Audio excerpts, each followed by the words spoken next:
left off, I accidentally powered down my. Well, it wasn't Eren that killed his own mother. The official translations make it seem as though he was genetic prince. Well, that just proves even more that he had a destiny. He was just being a big. Yeah, sorry about that. That last video probably just cut off abruptly for you. I was in the middle of trying to check how much battery I had left to see if I should charge it, what I'm recording with. Uh, and yeah, I accidentally hit the power button, which didn't power it down, but it just like turned the screen off. And yeah, I accidentally did that.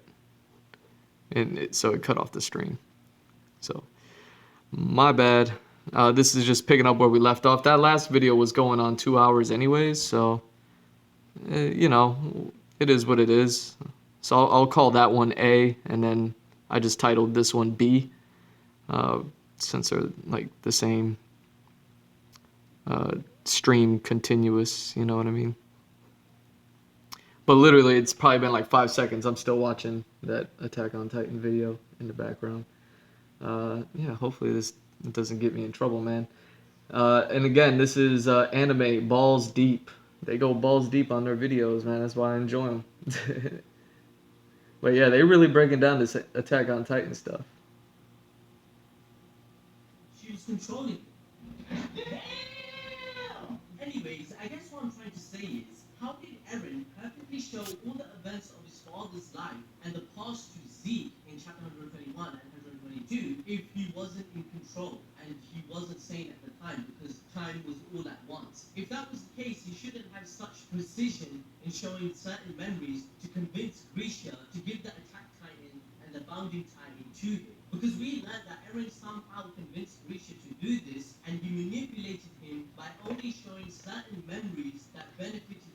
Oh yeah, let me adjust this camera again. Control his memories and time perfectly when the story needs it to be so. However, in 139, he contradicts it, saying he was a mess and didn't know what he was doing. Grisha even tells Zeke Yeager to make sure to stop Eren. He regrets listening to him because he has seen that Eren's plan is bad. This makes everything we fell in love with about Eren and the things he said in the past arcs all meaningless and hollow, since he was just a slave and didn't really know what he was doing. In fact, the story even makes fun out of Eren's idea in chapter 139 regarding his intentions. In Jean's point of view, we were told that he believes Eren is going ahead with his full rumbling plan, and he partly could understand why. This is because he comes to the conclusion that the world's hatred for us won't disappear overnight. We'll have to keep facing it for decades. To stop Eren would be to destroy the island. But the last time we looked for a possible solution like that, we ran out of time and we're still empty-handed. That's why Eren decided to wipe out the rest of the world. So as you can see, even the characters in this own goddamn manga are admitting that chapter 139 doesn't really make sense logically, because it was never going to end conflict at all, and Eren should have just completed the full rumbling if he intended to solve all their problems. 80% would just amount to more hatred for them,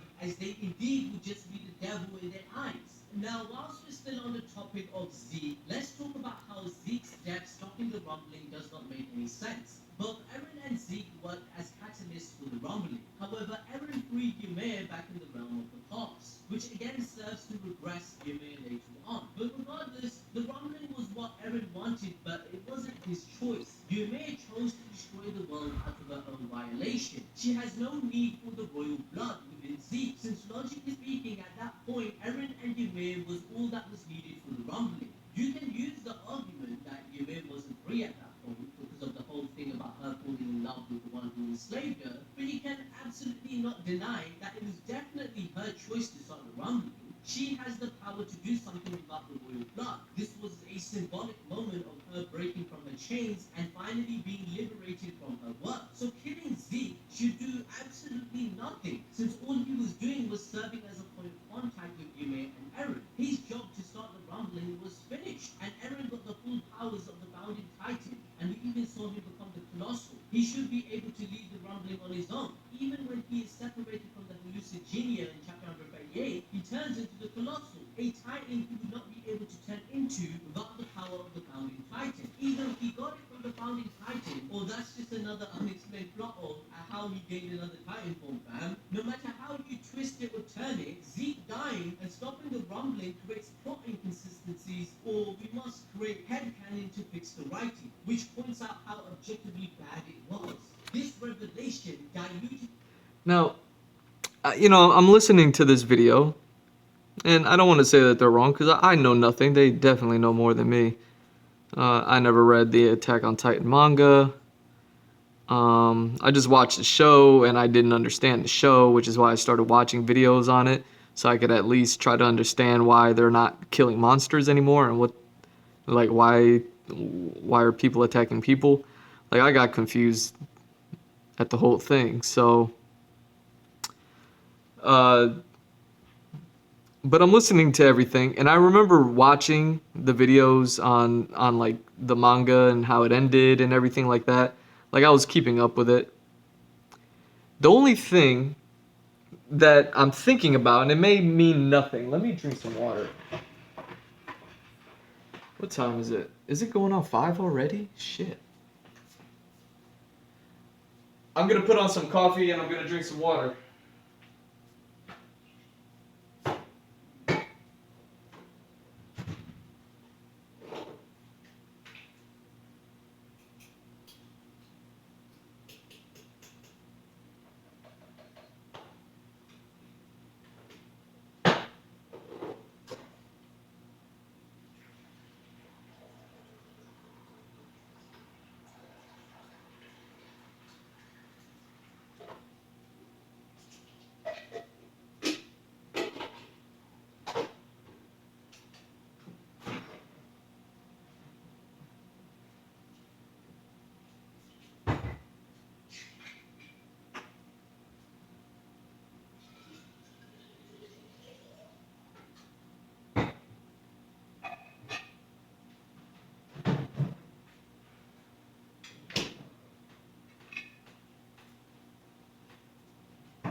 Alright.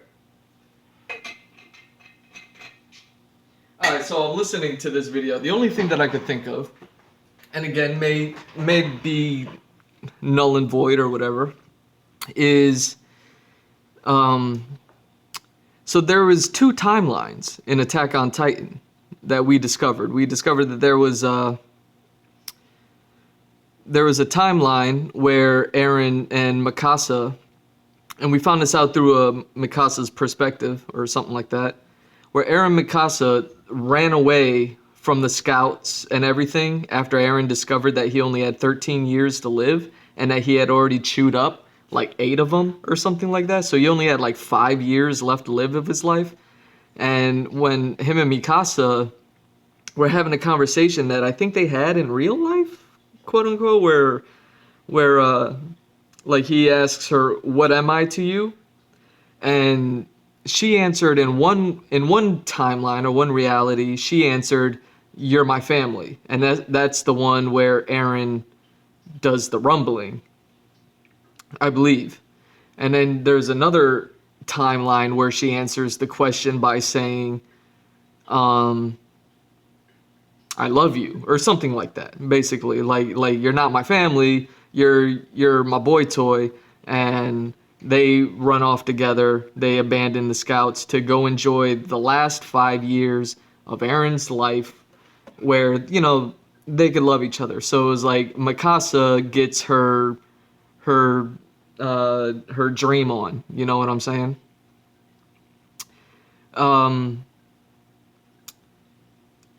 So right there, it introduced multiple timelines, multiple universes, this thing that's going on with TV shows and everything these days, the multi-universe thing, fourth dimensions, all that other shit, quantum mechanics, like all that shit. Like a lot of stories are doing that these days, and Attack on Titan is no different, did something similar, if not the same. Again, I don't know the details, but that exists within the story. And the only thing that I could think of when I'm listening to what they're saying, contradictions and things like that, well, those 2 timelines are contradictions. I sound like the ancient aliens guy right now, where it's like, could it be aliens? No. But could it be that those 2 separate timelines are that we're reading them back and forth, where when we know we're reading the timeline where Eren doesn't fall in love with Mikasa and he enacts the rumbling and he murders everybody, like when he when we know we're reading that, we're reading that. But then when we're also reading that, we think that in some panels we may be reading the the storyline where they didn't fall in love, but in actuality we are reading the storyline where they did fall in love, because those would be contradictions where one of them they ran off and they lived their life and they didn't kill titans or anything. They were selfish, or whatever way you want to look at it. They were in love and selfish. Where in the other one, Eren doesn't. He sacrifices his love with Mikasa in order to save everybody. Um, so that's what I mean by they're already contradictions. So if there's contradictions within the story and there's this multi-universe thing, could it be aliens? No, could it be that the multi-universe thing, we're just reading them both simultaneously back and forth? Like, I don't know. I imagine they probably would have thought about that had that been the case. Like, I imagine somebody would have pieced it together. But it sounds like, the contradictions that they're running into aren't that big. That it's kind of minimal. Where even just the difference between Mikasa and Eren running off and Mikasa and Eren not running off is a minimal difference, but would create contradictory story paths. Now, I imagine maybe the writer would have acknowledged something like that by this point, had that been the case. But wouldn't it be interesting if that were the case? Like, we thought we were reading a single storyline all along, and then we discover in the end that no, there's two timelines, and here's a kind of a glimpse into the other one where Mikasa and Eren fall in love, and then Eren dies after 13 years and she cuts off his head and kisses him and shit like that. Whatever happened there. Like, they do that. Could we have been reading bits of that storyline or bits of those lines or dialogue pieces that maybe not. Now that I'm saying it, it sounds stupid. Because yeah, everything that sounds contradictory is like, oh well, he would have did that, but it's like maybe those contradictions existed in the world where he ran off with Mikasa, and it almost makes sense because he still would have had the attack and founding Titan powers within him. He just would have been on a farm with Mikasa or wherever they were, but he would have been alone with Mikasa with the founding Titan and attack Titan powers. And I mean, again, I don't know the details of how everything worked, but I don't know how he got into contact with Ymir and all that other stuff, if he needed anything more than that, or if like maybe when he ran off with Mikasa, he still had contact with Ymir eventually, and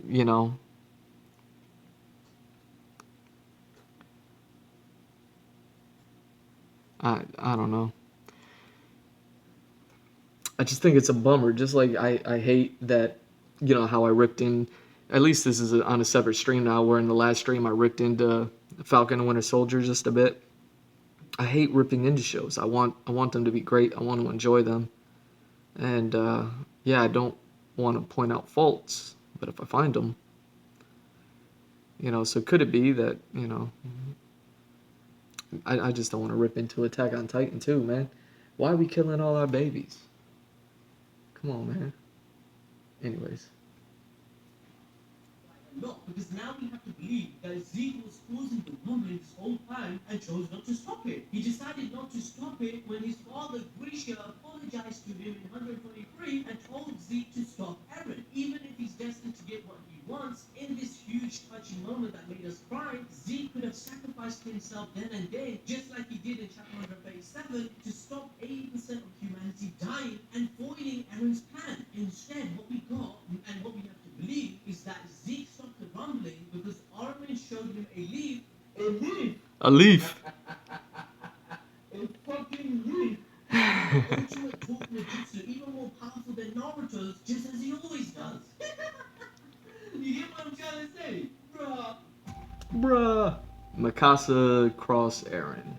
Alright, they're gonna talk about Mikasa now. With Attack on Titan's ending, Mikasa's vision from chapter 138, in a way, has become something really shrouded in mystery. It's very strange how something that was meant to be a dream or a vision ended up connecting with chapter 1 of the story. We also never find out how it connects with chapter 1, but we can only assume it's because of a very strange form of time travel introduced in the last chapter, but more on that later. Eren informs Mikasa that the Marleyan War ended, and the war on Paradis and the worlds will happen soon. This means that their loved ones could die because they choose to escape and fulfill their selfish desires. It links back to chapter 122, where Eren asked Mikasa what she thought of him, where she said family, but later on she wonders what would have happened if she had answered differently and honestly, therefore making sense and connecting. Okay, so yeah, now they're talking about everything that I talked about. So yeah, they're gonna poke holes into everything that I just said. I'm an idiot. And my coffee's probably done. I should probably get that before I forget about it and let it go cold like I always do on these streams. How would Eren know this if it wasn't an alternative path or timeline? We know from chapter 139 that Eren was in the past and going through memories in time. This makes it very strange, since 139 shows us that there was only ever one path to Mikasa being the key, and he chose to follow that path. And this world he's living in can't be real. Eren spent the remaining years of his life with Mikasa and died by the curse of Ymir in 138, which also doesn't make sense because this was a memory and within that past. Time does not work the same in the past as it does in the outside world, just as Zeke experienced in 137 as he traveled throughout years of time, and other people confirmed it in the past as well. This gets even stranger when you consider that the Founding Titan cannot manipulate the memories of acronyms, yet he can show her a memory that doesn't exist. He's creating a memory and showing it to her. That is memory manipulation, and in turn breaks his own rule he established for the acronyms. This is along with her lines in chapter 139 where she says she knows everyone else had their memories manipulated. It just creates some very strange gray area where there could easily be some breaking of his own logic. It goes even further when you consider that everyone else knew instantly that they were in the world of the past, such as Armin, Zeke, and even Ymir back in season 2 of the show. Why did Mikasa not know where she was? And if she had been in a long dream, which this also ties back to chapter 1 of the manga, but it doesn't make sense unless this was actually real. One principle when writing a story is Chekhov's law, which some of you may know as Chekhov's gun. Chekhov's law is a concept in writing where you should not include irrelevant elements, and you should only include what's absolutely necessary to the story. I'm bringing this up because we also get no explanation for Mikasa's headaches, which is an odd writing choice since Mikasa's headaches were introduced in the very first chapter of the story. This is an instance of breaking Chekhov's law, especially since her headaches were sprinkled throughout the story and in very important parts of it. I understand there are interpretations of what her headaches are, but those are just that, interpretation. We have to believe that Eren was causing the headaches because he kept trying to delete her memories and change them. But why did he want to do that if the memory in 138 with him informing her about everything is what caused Mikasa to gain the resolve to kill him? We feel like this should have been elaborated on. If Eren admitted this or this was explained, it would have created more emotional impact to those past events in the series. Speaking of Mikasa, something that ends up being left really open-ended and is surprisingly controversial is Eren x Mikasa. I'd like to preface that Attack on Titan has never had romance as a prevalent theme in its story, which again is what makes its introduction in the last chapter really jarring for most fans. I'm not against any kind of shipping, nor are we biased. We just want the core structure and themes to be upheld in its finale. Now in chapter 139, Eren mentions he wants Mikasa to always love him and to never love another man. On first read, this seemed especially strange since it contradicts what Eren said in the very last chapter, which was that he wanted Mikasa to be free of him, abandon her scarf, and to move on when he died. You can argue this is a humanistic side of Eren wanting to vent before he dies, which we have no problem with at all. But it does make readers view previous chapters completely differently from now on. As we know, in the back of Eren's mind, he was always thinking about Mikasa after kissing Storia's hand and learning the truth. This is strange when you consider Eren outright denies Mikasa many times in the story, and he really does not like her babying him. Why would Eren reveal that he loves her now when he showed no signs of interest throughout the story? He had 6 years to tell Mikasa how he felt, and this isn't counting the years that happened through the time skip. We have to use this contrived plot of 138 to defend this, which is not a good thing, because Eren could have told Mikasa in his vision that he loves her, but he never tells her. We could talk about how Eren saying he never wants Mikasa to be free of him breaks his ideals of wanting his friends to live long, happy lives, which means he wants Mikasa to mourn his death since he knows he will die, which we see 3 years later that she is still mourning his death. But what's more important is how this last chapter attempts to make Eren x Mikasa canon. Isayama never intended for these two to actually become a couple ever, and we've seen in interviews that he himself states they have a familial bond. In an interview with Gekken Shingeki no Kyojin after the release of the 3rd volume of the manga, Isayama stated the following: "It is quite generic that a heroine is usually a woman who motivates a man. However, I don't really like that way of thinking. There was a time when my head actually filled up the idea of Mikasa turning that character archetype around. That is the reason that she became a strong woman who excels at combat. For Eren, rather than a lover, Mikasa's presence is more like a mother to him. The love towards a mother is considered precious. However, at the same time, there are annoying parts as well. Just like towards one's actual mother, Eren will start to grow up one day when he becomes independent, moving away from Mikasa. I might draw this scene one day. Mikasa fulfilling a mother-like role to Eren makes sense, since throughout most of the story she does act like his mom, and it makes sense she would take this position after their mother's death. So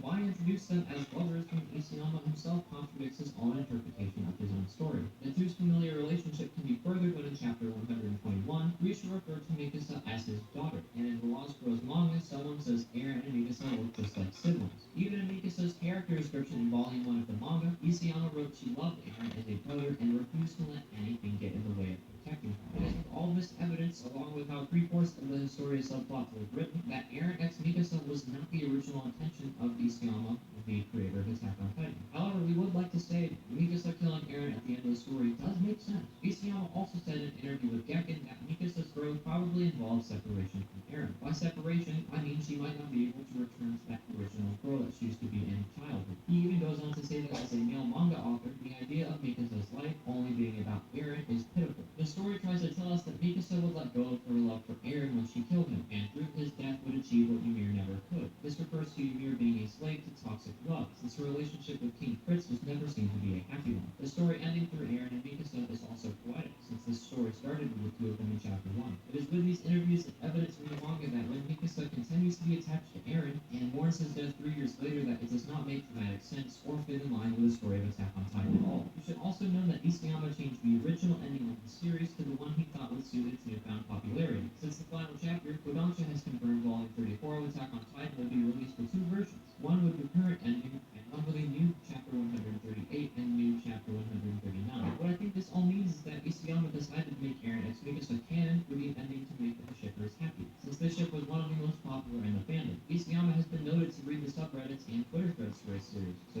changing the ending for its newfound popularity does make sense. However, it making sense for popularity's sake was to make it good.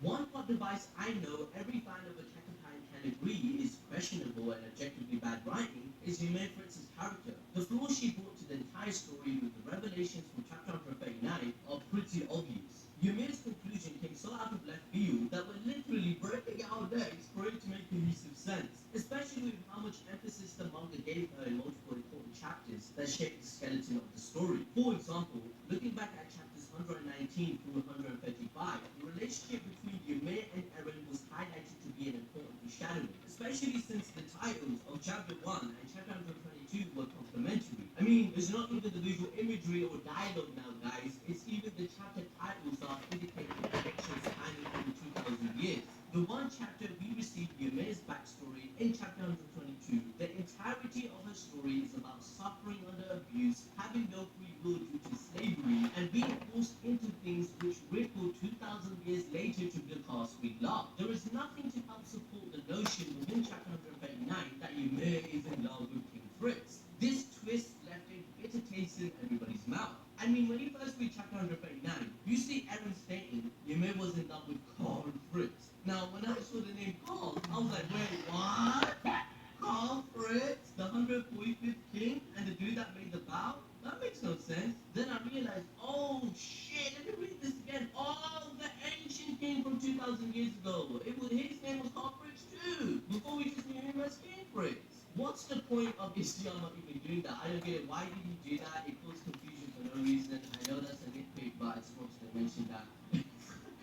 Yeah. Furthermore, why did Isayama use visual imagery in chapter 135 regarding the pigs and fences once again? To reinforce to readers to believe it's about breaking the walls and one's idea to gain freedom, as Ymir could see herself as cattle just like the pigs. But she was a good girl that thought differently, that sought to free them from their slaughter to a tyrannical king, metaphorically speaking of herself and the wider society. I mean, what's the point of chapter 122 and Historia's parallel of calling Ymir a good girl, going against how the world views her as the devil that is the origin of all hatred and chaos in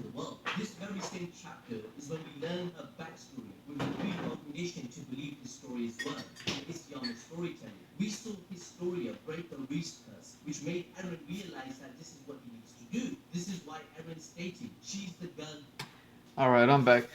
I want to pause for a second because I'm drinking coffee. So while I drink and think about what I'm gonna work on next with this picture, because I still want to add a background. That's kind of why I just did the outline, is so we can so I can start to draw in the background and not get it confused with the foreground and things like that.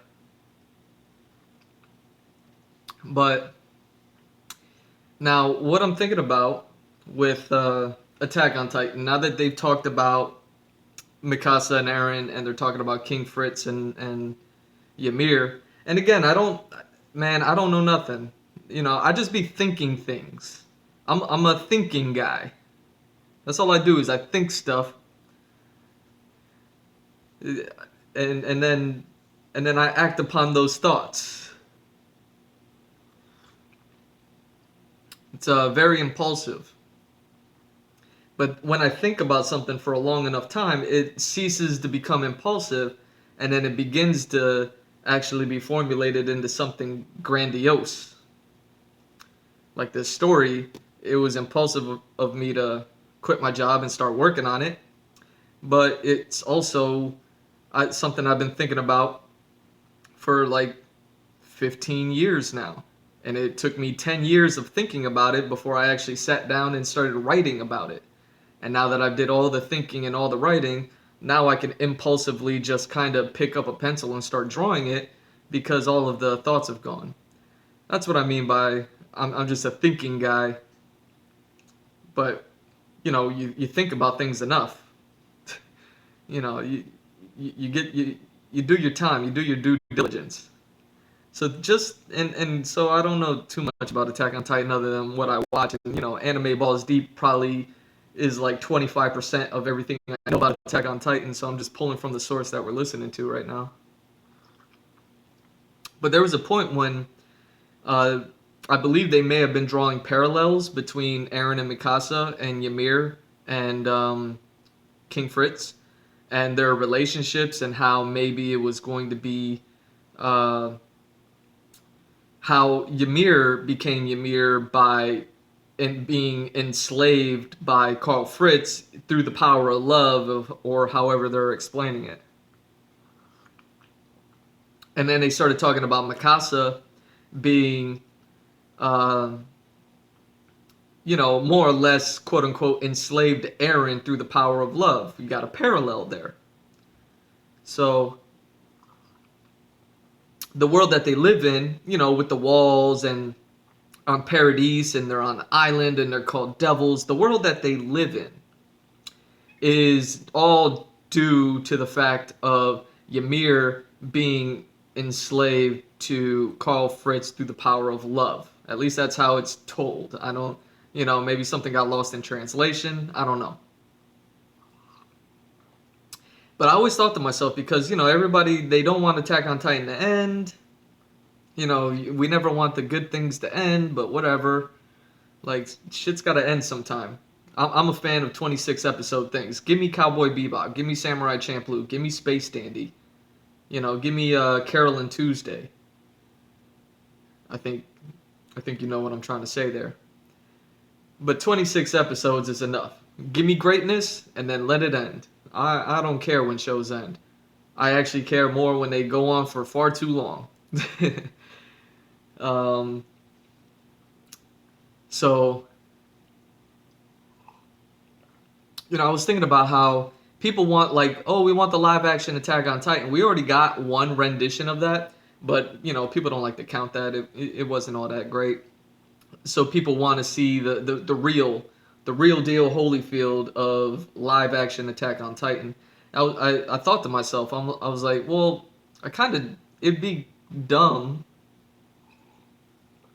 maybe profitable, but it'd be dumb to just retell the story that we already know of the manga and of the anime, whether the anime does what the manga does or not, because we've yet to find that out. But what if What if they told the parallel story? Like, if we're getting the anime and the manga of Mikasa and Eren, the live action that I would love to see, for clarity's sake, is the Ymir Fritz story. That's the story I would want to see live action. I want to see the little farmer girl who bid against society and freed the pigs from the pen and got caught doing it and then got ratted out by the entire town to the king. And then the king sets her out on a hunt like some sick, sadistic guy like Ramsay Bolton or some shit. And this poor girl running through the forest, and then boom, gets the power of the devil, the power of the gods. Becomes this almighty being. And then falls in love with the punk ass who set her out to die in the first place. Give me that. I want to watch that.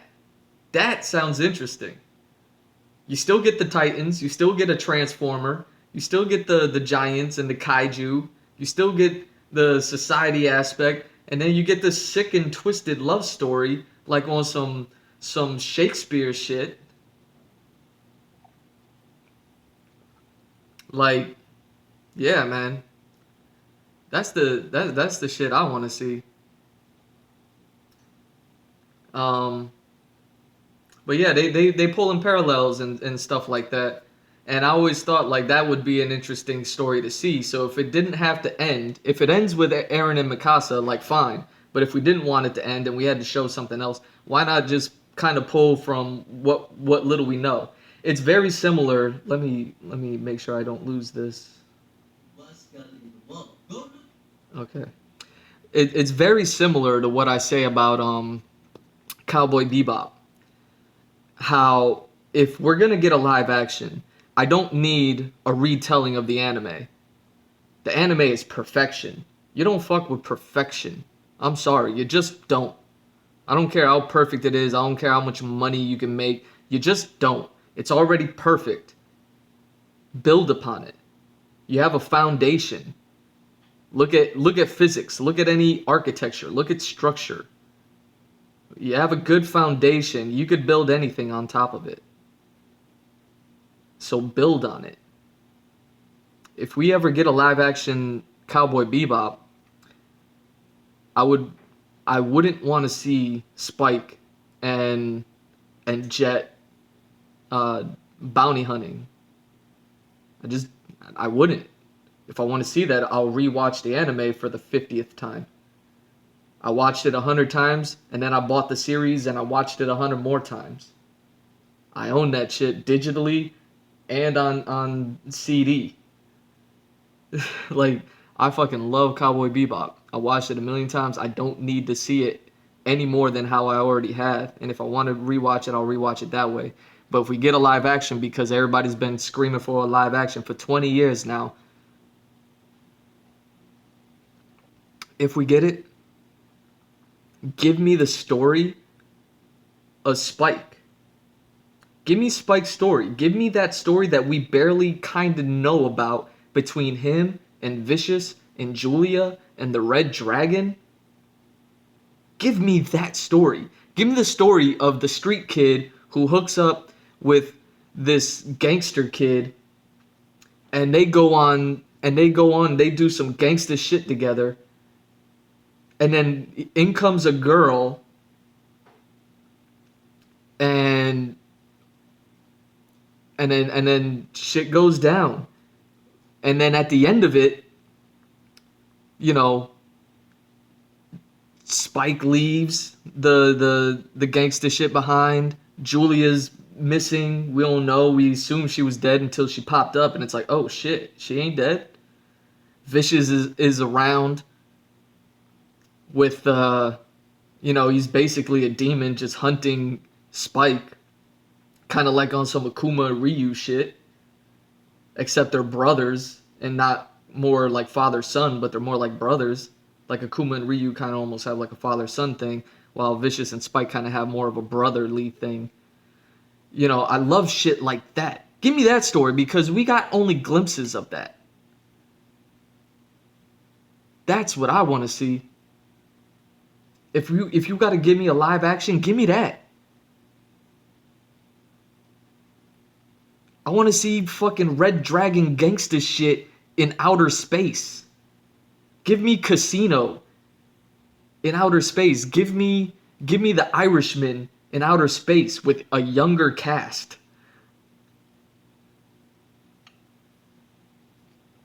So yeah, live action Attack on Titan with all the parallels that was kind of alluded to with Mikasa and Eren. And how I thought that their story was going to be the opposite of Ymir's story. And let's say that was the case or is the case. Then give me Ymir's story. Give me the opposite scenario. Tell me how all this shit got fucked.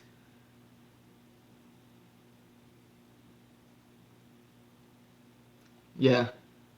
That's the shit I want to see. I'm going to go grab that second cup of coffee. I believe I still have one more, unless I already drank two. I might have already drank two. I might be done, so we'll see. But yeah, I'm going to put that shit back on now, though. You saw Eren not wanting to live in his nihilism. Then he realized that he must live for himself, just like Historia decided to do. Isayama stated in interviews that this is when Eren realized that everything must be done for his own good, which gives reason to why Eren let people like Sasha and Ange get killed, since he must keep moving forward to see the end result and he cannot change the events. This links back to Ymir Fritz, because you have to look at how every event of Attack on Titan is interlinked in this huge chain, and why Chapter 139 has undone the chain, making everything confusing and out of order. The philosophy that Historia explained to Eren, she gained it from her best friend Ymir, the person that taught her to live for herself. And most people would like to argue that we are seeing parallels and dots that do not exist or connect, but this isn't the case and can be debunked. Historia's philosophy definitely got imbued into Eren's character once she saved his life. Credit to Violet's Magic on Twitter for doing the work. Take a look at this image of different manga panels connecting to one another. Historia even mentioned, I think humanity's the problem. We should just let the Titans destroy mankind. And even refers back to Ymir Fritz. I can't be a good girl, and I don't want to be a god. Every single famous quote of Historia is repeated by Eren to Ymir Fritz when he meets her in the past, where he states to Ymir that she should put an end to the world, that she has been waiting for him for over 2,000 years and led him there, that Ymir should finally use her free will for once, after undoing her chains of Let me try to figure out this background. Eren even repeats the notion. I'm gonna do that left hand drink, right hand draw. You're just a human being. So at this point, you cannot really deny the blatant foreshadowing and storytelling that fans saw, and how Chapter 139 was a slap in the face. Damn.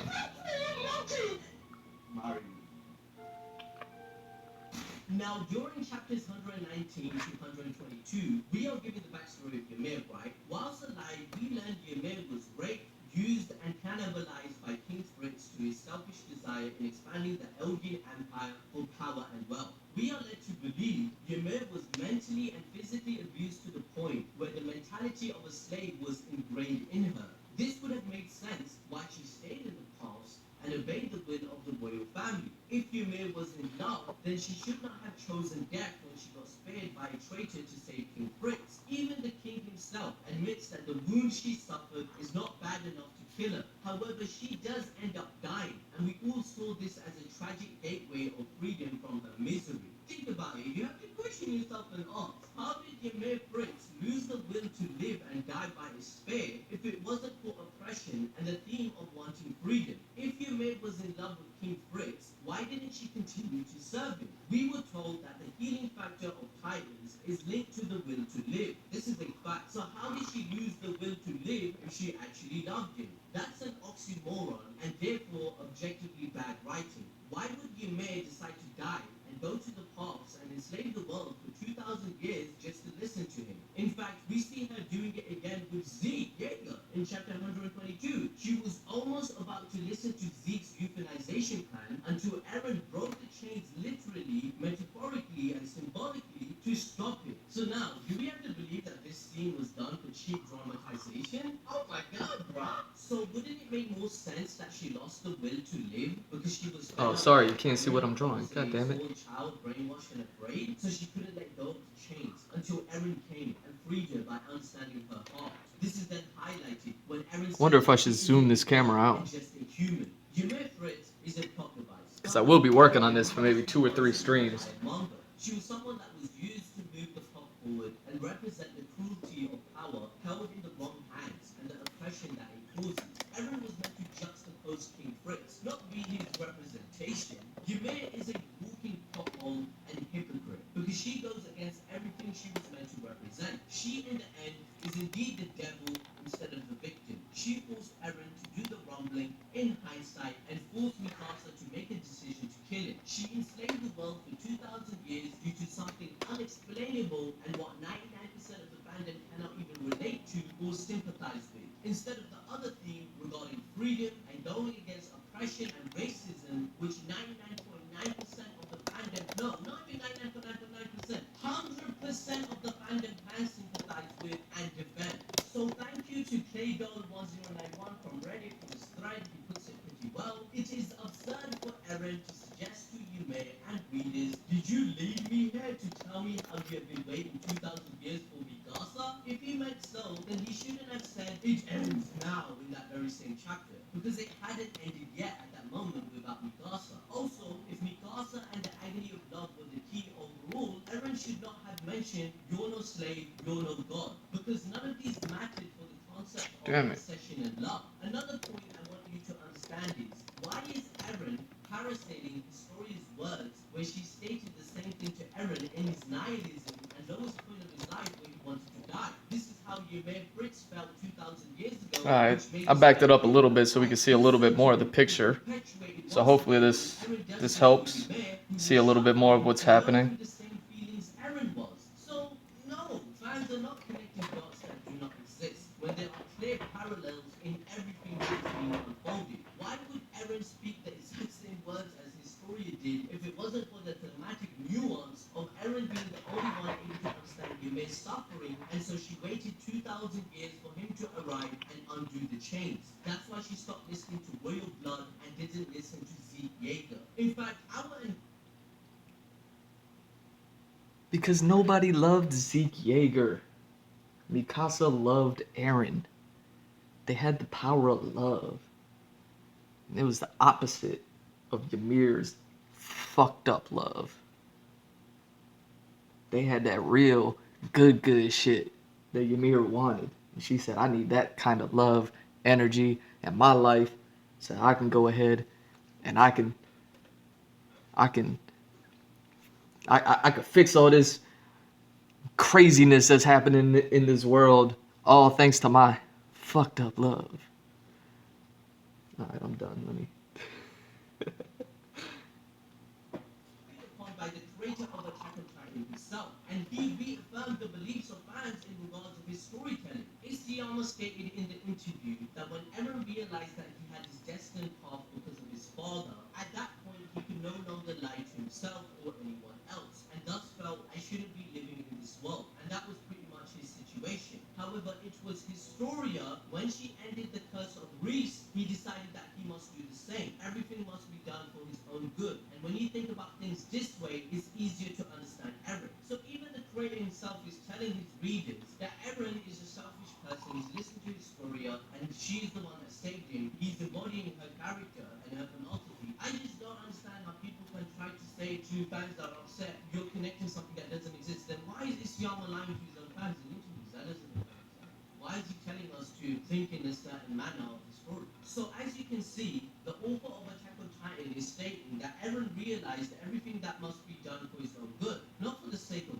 others. Unless Isayama is being as meta as Eren was with the events that unfolded. Like, are you telling me that Isayama was lying for years upon years, just like Eren, even in interviews regarding his own interpretation of his story and characters? Like, take a look at the following panels.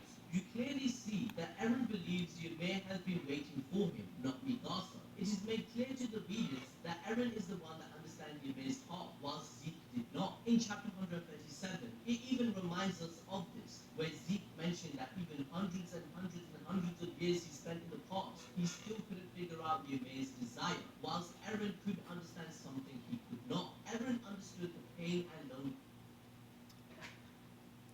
Yeah, what's up, Ymir? I know you've been talking with my brother, but you know my brother, he corny as fuck. He ain't never had nobody love him, and the people that he did love and that did love him, he threw them under the bus. My brother ain't got no love. Come on and have a conversation with me, baby.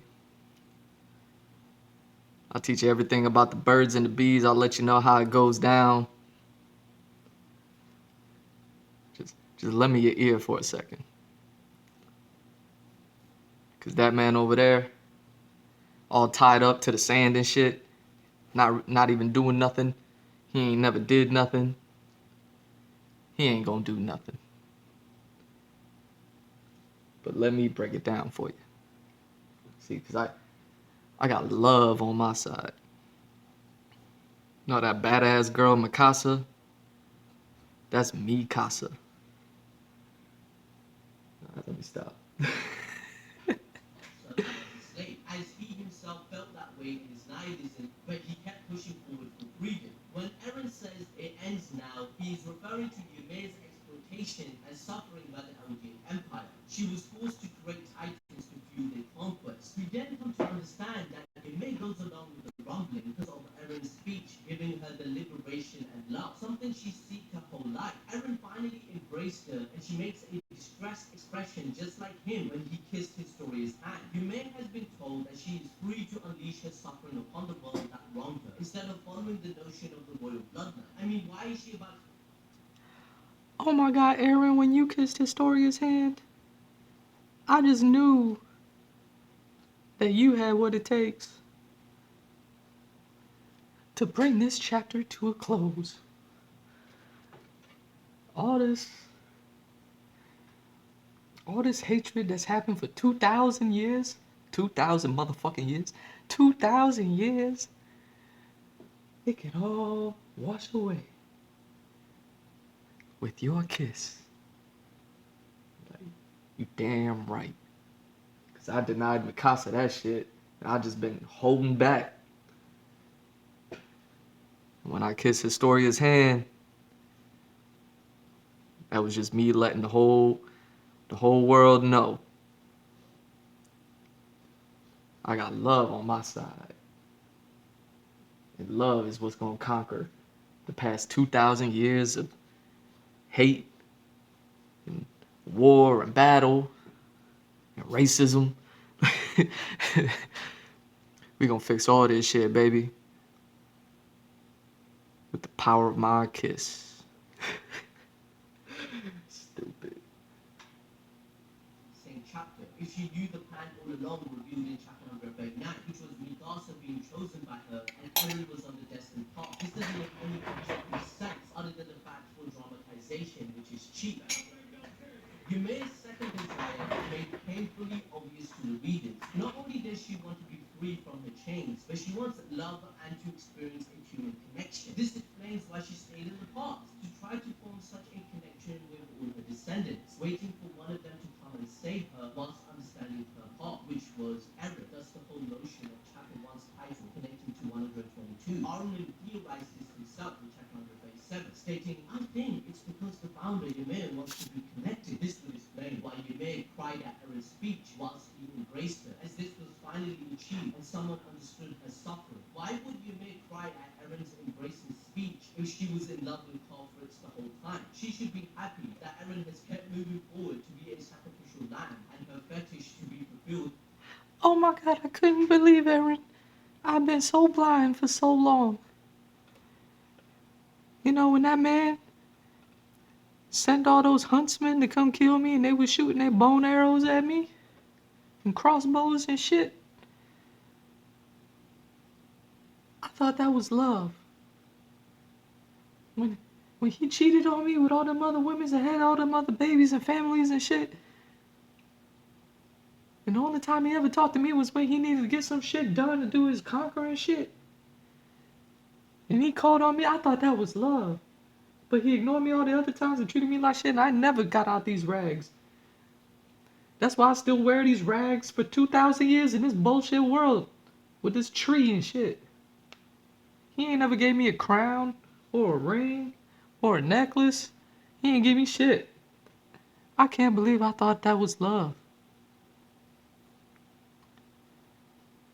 But it's like, you get me, Aaron. This is ridiculous. We are left with zero clues that Ymir was in love with King Fritz, whilst a plethora of link chains point towards it being about freedom and a connection with her children, which is Erin's desire, not Mikasa's. If you boil down the events of Attack on Titan and how it started, the pill that you have to swallow is that it's not based upon the idea of destroying oppression and finding love with the whole idea of Ymir freeing animals to see how it felt like, but it's about destroying love and accepting that freedom is an illusion. This results in a dissatisfying conclusion to a masterpiece. We can't take away anything from this ending that has any meaningful impact to us. Why do you think so many fans have said they felt nothing when they read the chapter, or have stopped thinking about Attack on Titan and don't care about it anymore? When a masterpiece ends, it should be the opposite. You should remember it in a good manner and care about the message it gave you. Anyways, in chapter 139, when Eren states that he can't claim he understands the depths of Ymir's heart, it essentially retcons every interaction we saw Eren have with her. Lastly, another point I need to drive home, and shout out to MT and Druns for a very comprehensive Reddit post on this. Shout out to them. Shout out to everyone that made this video possible because it's so massive. But they stated in the thread, the notion that Ymir will end the Titan curse once she is free further reinforces how her character was retconned. Based on that logic, Ymir should have been able to end the curse back in chapter 122, as Eren had reached out and broken King Fritz's grasp over her. That's why she doesn't listen to royal blood anymore. Isayama realized this, so he decided to change Ymir's motivations in the last chapter for the Mikasa reveal to make sense, even though Eren had clearly freed her before chapter 139. It is ridiculous for Eren to have suggested, did you lead me here to tell me you have been waiting 2,000 years for Mikasa? This is all thrown out with the revelation of chapter 139. We have to believe that Ymir was a victim of her own doing, and she was indeed the devil that enslaved the whole human race for 2,000 years with the curse of Ymir, as she is the final victim. Well, that actually makes all the sense.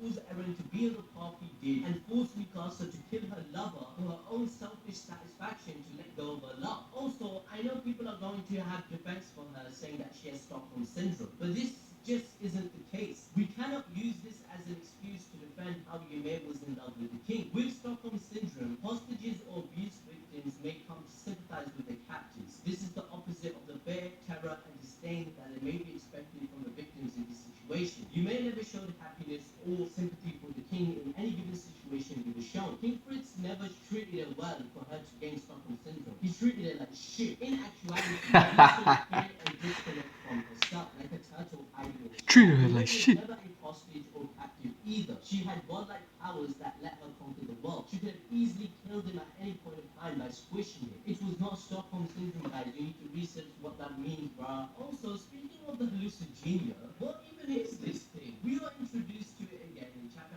137, 2 chapters before the ending, and before we learn anything about something that made this entire story happen. It just died. The hallucinogen is introduced as possibly being from outer space, and with there being multiple of them alive, as we see in the introduction. It then attaches itself to Ymir, turns her into a giant, and then upon her death, we are meant to believe that it creates a pocket dimension for Ymir, free of both time and space. The worm also has the power to connect an entire lineage of people and give them the power to also turn into giants, as this was Ymir's way of protecting herself according to Zeke, which, by the way, are we not going to question how Zeke had the knowledge he did in chapter 137 on this ancient creature? Ymir Fritz doesn't even speak, so how did Zeke even have this information? There are a lot of loose ends, and it's rushed, making for an absolutely bewildered fan base when Attack on Titan ended. Another factor I would like to point out on why Ymir Fritz is a walking contradiction in the whole story is that we have to point out that this hallucinogen was sentient and wanted to survive. It's the final villain with her. Remember when it pops out of Eren's head as its own entity and turns people into titans?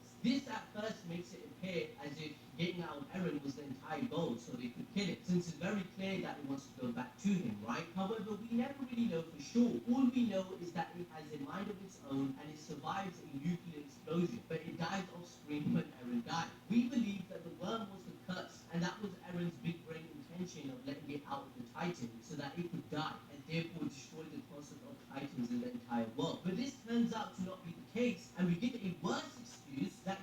was in control of everything the whole time because she wanted to see her simulation with Mikasa and Eren completed. This in itself makes no sense, since the logic behind this is stupid. Eren believing he can free will and his own ideology Love is stupid. the overall structure of the story. But now, when you break things down holistically and realize Mikasa was chosen the whole time by Ymir Fritz, you have to question yourself, how? How does she have the knowledge? Ymir Fritz is basically a four-dimensional being, looking at three-dimensional humans, as she can perceive the past, present, and future. So if she chose Mikasa, I'm just gonna say right now, I do think she was waiting for Mikasa, not Eren. Eren was just the conduit between her and Mikasa. And the only reason why she would have been waiting for Mikasa is for Mikasa's true undying love for Eren. Yeah, I mean, it was like I was saying, it's the parallels where Eren and Mikasa's story is the exact opposite of Ymir Fritz or Ymir and King Fritz's story. It you know, they're so opposite, so many parallels, but so many opposites. Like it's incredible. And yeah, Eren wouldn't be the one to help Ymir. It's gonna be Mikasa, but Mikasa being an Ackerman, she could never be a Titan, because that's a thing in the story. For some reason, like Ackermans can't be Titans, and why is that relevant? Because that means that Mikasa could never be turned like Eren could. But Mikasa has love for Eren, and Eren can be turned. So you turn Eren, that way you get access to Mikasa, and then you get the storyline that we didn't see of them running away, and Mikasa gets to kiss Eren goodbye and at the end of their 5-year, honeymoon that they took with each other. And that last kiss was a real gesture of love. And that's all Ymir wanted.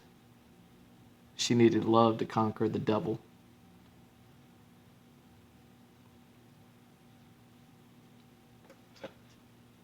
I'm just making all this shit up, by the way. See how I just piggyback, I just stand on the shoulders of giants. that is capable of ending her curse due to her knowledge, then what was the point of enacting the destruction of the world for 2,000 years? With the storytelling we have now, it means that Ymir already had preemptive information that Mikasa would succeed. So why wasn't the knowledge of the future Ymir possessed enough for her to end the curse? She knew that humanity is great and is capable of destroying her attachment of the love she has for King Fritz. It just makes Ymir not seem like a victim, but indeed the devil and selfish. The time travel aspect of the show has been completely ruined. The hallucigenia does not make any sense in itself as we see it operating on its own. And without Ymir and Eren, I could have seen it attach itself to a new host like it did originally with Ymir. Why didn't it just do that? But instead, it just disappears with no explanation. The anime will probably fix this, as well as the additional pages that have already been announced. I think all of us would have had no issue if the origin of Titans were not revealed any further beyond Ymir having it attached to her. But just throwing it into the story in one chapter before the ending just feels like such an odd writing choice. I cannot stress how bad it is to be introduced to the entire reason this mythos exists. I know nothing about it. We know nothing about the Luciferian world, but it got killed off screen for the big last chapter. It felt so anticlimactic. Now let's talk about Historia's subplot.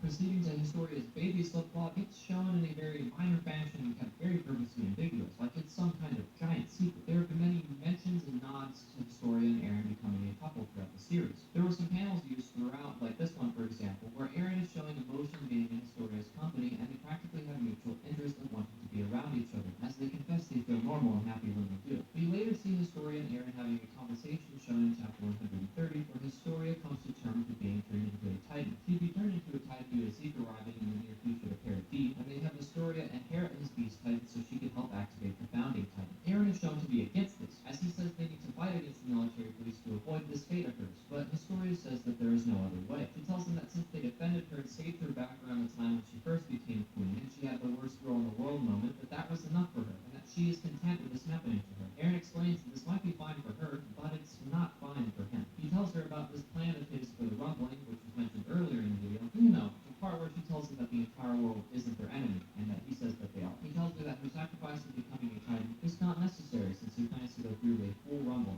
making it completely unnecessary for her to have children to inherit the titan powers because there will be no outside threats. This further perpetuates the theme of children not going to war and how it encapsulated the subplot as a whole. Hints were left for readers throughout many of the characters in the story, such as Anya Capone explaining that children are the future, and Sasha's father explaining how the children need to be taken out of the forest. Otherwise, the same history of misery is going to repeat itself over and over again. Aaron understood this, and that's why this subplot had so much meaning to it, because they were going to break this burdening of the next generation. There's also some possible theorizing that Aaron is this person that came over to visit Historia when she was in the barn talking to Farmer King. Historia very clearly did not look very happy, and this furthers that Aaron was the one to impregnate her by his own hands. Historia reluctantly goes through with Aaron's genocide rap, leading back to him saying she is the worst girl in the world. This all ties back to her promise to Ymir, where she said she would live for herself and not for other people, which directly goes with Aaron's ideology of everyone being free upon birth. More on this in a minute or so. It's after this that we see Historia ask if she should have a child, which then has us cut to Aaron invading Marley. There's underlying subtext to these panels that suggests Aaron's motivation to fully go through with this plan is Historia and her will to have a child, which is pro-natal. He'd go through with his plan so her kid wouldn't have to suffer the consequences of becoming a tool used by the military, or face the threat of being killed by the outside world. Isayama goes even as far to show us when Zeke mentions Mikasa's love for Aaron, his thought process immediately goes to Historia. There's no way this is a coincidence at all. The remainder of the Aaron and Historia conversation from 130 was then cut short, and this makes it heavily seen or be addressed or visited later. The last chapter would have been the perfect place to address this conversation and give us this answer to this long, ambiguous pregnancy of hers. There are also a lot of themes in the story to help support that Aaron would be the father, such as Aaron and Historia surpassing the father to not burdening the sins of the current generation onto the next. The parallels with Historia also being Ymir or an angel and Aaron being the devil, it really does feel like Aaron would end up being the father. All the foreshadowing and hints were there for it, and it even goes with other thematics in the story. If this baby ended up being Aaron's, this would directly oppose Zeke's ideology. Zeke believes all aliens should not be born out of his own hatred for his existence and disgust for the lack of freedom he feels due to Marley's oppression. His euthanization plan is a way of ending the cycle of hatred. Aaron believes that people born into this world are special, as his mother taught him this with her famous line of because he was born into this world. And Aaron believes that everyone is free from birth to do what they desire. Isayama also states in an interview that, quote, the rival who stands in the way of the main character is the form that the main character should never become, or the brother-like existence that he must surpass. I want to make Zeke a character who is in that position. In this quote, Isayama is referring to Zeke and how he wants Zeke to be the Aaron he was never supposed to be. And again, why would Historia propose to Aaron? Like, why would she want to get Aaron's acknowledgement of her having a child and proposition after hearing that Aaron intends to murder millions of people? These theories and story beats are also even furthered by Norse mythology, which Attack on Titan is heavily based on. Ymir exists in Norse myth and reincarnates after the Battle of Ragnarok into a human baby.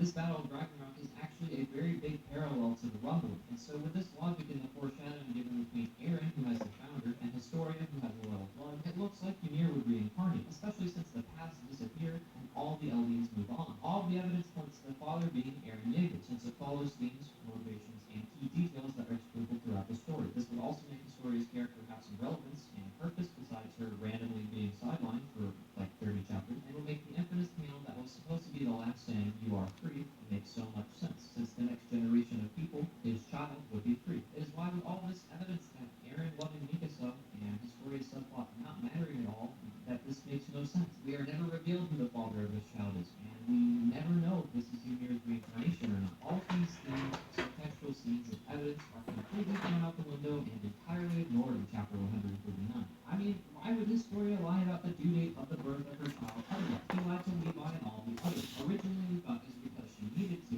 so that Aaron wouldn't be the suspect, since it would line up pretty suspiciously. Historia's pregnancy conveniently falls to the date of the rumbling, as was shown again in chapter 134. As we see why it's happening, she is giving birth. This is to remind the readers that this is a very important plot point and that we should keep it in our minds towards the ending of the series. If you say that the pregnancy subplot was never supposed to be important, you're not entirely correct, since there also were some revelations that came from it, such as Yelena was never the one to talk to Historia and make her head up armor. It was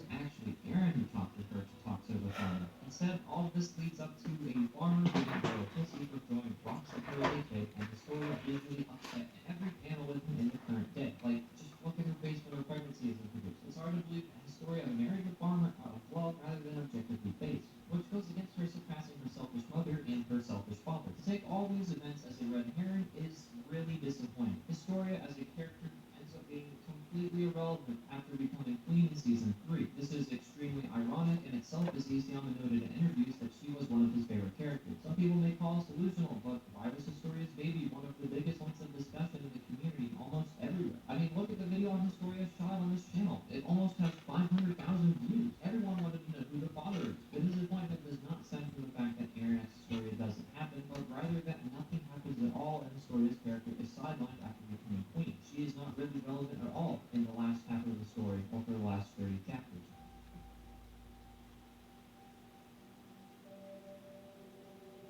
Now we're going to talk about a lot of instances of plot points being introduced that end up not mattering at all. And to do this, we're going to be talking quite a lot about Chekhov's law. I talked about this a little bit earlier, but in case you don't remember, it is a writing concept that says irrelevant elements in a story should not be there and should only have what is completely necessary to the overarching plot. Due to how quickly the ending happened, Isayama unfortunately breaks Chekhov's law of writing a lot. And there are instances of real plot points not being taken into account or addressed. For example, back in season 3 of the anime during the retaking of Shiba, Reiner had his head blown in half and should have resulted in his death. This is one of the many times Reiner should have died, to be honest. However, Isayama introduces a new power of the Titan Shifter, where they can shift their conscience into their Titan's bodies to stay alive. This concept had never been explored or introduced before this, so naturally it felt it had some purpose being introduced into the story, and it would be significant later on. The introduction of shifting consciousness also makes Ymir Chris dying make no sense, besides the fact that she lost the will to live and wanted to not serve the king anymore, who was treating her like a fool. I mean, she had the power of the Titan. She could have transformed upon being hit with that spear, but she chose not to. This conscience-shifting power is shown, and then it's literally never used again. The introduction of this feels like a complete asshole for the plot armor Titan. It seems to only exist to keep Reiner alive in this one instance. This is breaking Chekhov's law by introducing something that is literally never used again. Around halfway through season 4, we found out that Mikasa was one of the few remaining descendants of the clan known as the Azumabuto. The Azumabuto are one of the ruling families of Izuru, so Mikasa being found out to be the last of her clan was a very big deal. However, this plot point ended up going nowhere. Mikasa ends up talking to Kiyomi in chapter 111 about how she's an Elven, but after this, we never hear about her family relations anymore. You could argue it strengthened relations between Paradise and Izuru, but the Azumabuto already wanted to work with Paradise since they were allies in the past, on top of the fact that Paradise had real crystals that no other land had. Mikasa being royalty really did not matter too much to me. All it ended up doing is furthering that Mikasa was a Mary Sue. A Mary Sue is a character that is extremely talented and gifted in many ways that she just naturally gets without any real growth for it. She's an acronym, which means she's ridiculously overpowered and has Titan powers as a human. She's also royalty, so that's cool. And she ends up being the chosen one for Mimir by the end of the story. Speaking of season 4, Eren's attack on Marley was big and a massive stepping stone in Attack on Titan's new and dark direction. We were shown Eren's new morbid convictions as he attacks the country and eats another Titan shifter. But in hindsight, it feels rather pointless. Eren uses the power of the Warhammer Titan twice, once to escape prison and another in his standoff against Reiner and Porco. After these two instances, the Warhammer power is never seen or used again after chapter 120. A lot of people theorize that Eren was remotely controlling the Rumbling due to the Warhammer having the power to remotely control its Titan, but this ended up not being the case. In fact, Eren never uses this asset of the Warhammer, which makes its introduction feel even more pointless. Why would you introduce this power of remotely controlling Titans to the Warhammer if you're never going to use it again? The Warhammer is probably one of the coolest powers with a Titan, and it's sad that it never got used at all. I don't know, man, it feels really underwhelming, especially with how you consider that Eren seemed to have the power of all 9 Titans at the ending, as we've seen him turn into a Colossal Titan, but he just never uses any of the other ones. Now let's go a bit down the line to once the Rumbling is activated, and focus on chapter 134. Any Schemel Titan is mentioned to have the ability to take and absorb attributes of other Titans, which I suppose is an attempt at explaining how she could crystallize her body. Although I assumed Annie must have eaten one of those crystal canisters like Eren did in season 3, but this doesn't seem to be the case anymore. Actually, while we're talking about it, what was the point of these canisters to make people crystallize when they're introduced with no explanation? Eren eats one and then it's never talked about again. Anyways, her being able to absorb other powers of Titans seems to be foreshadowing to something, but it's just brought up and is never built upon. Instead, Falco, the inheritor of the Jaw Titan, learns to fly. This has absolutely zero explanation on top of the fact Falco masters his Titan in rather like an hour or two. We see through Eren that it took him a full season to even remotely master his Titan, and it took him a few other seasons to master hardening.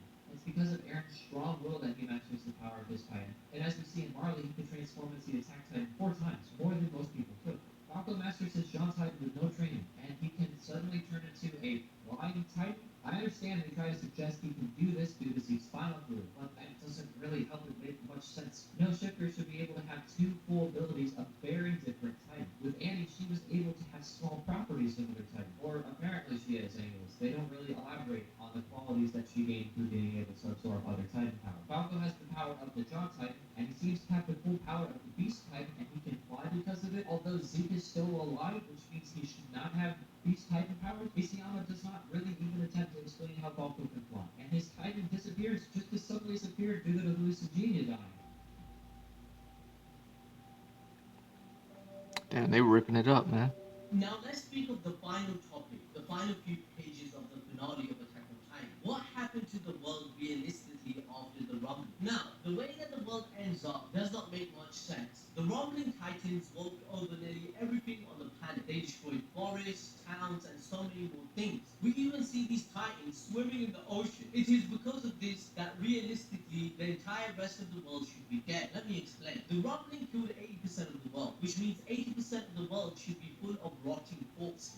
We know from real life events and pandemics that this many corpses would lead to the spread of diseases and plagues. This would result into a situation like the Black Plague existing in the world like this. We can apply this real life logic to Attack on Titan because besides the bit about Titans in the past, the entire rest of the world is grounded in a very real logic so that it can be believable to the audience. It's because of this that diseases should be running rampant and the world should be starving. The rumbling should have destroyed crops and ruined the soil of any more crops to be planted, which means that any farms outside of Paradise will not be able to sustain and grow. Not only this, but again, we saw the Titans swimming through the ocean. This means that they killed thousands and thousands of fish when they swam because of how hot they are. We've seen ponds catch fire just from coming near them, for God's sake. So with this logic, all of the fish near the Titans in the water would have died. The rumbling Titan likely also would have wiped out tons of livestock since they stomped the entire world. So with this, the world realistically after the rumbling, especially 3 years into it, should be starving and full of disease. Look at the pandemic we have now. This all started because some guy decided to eat a goddamn bat, bro.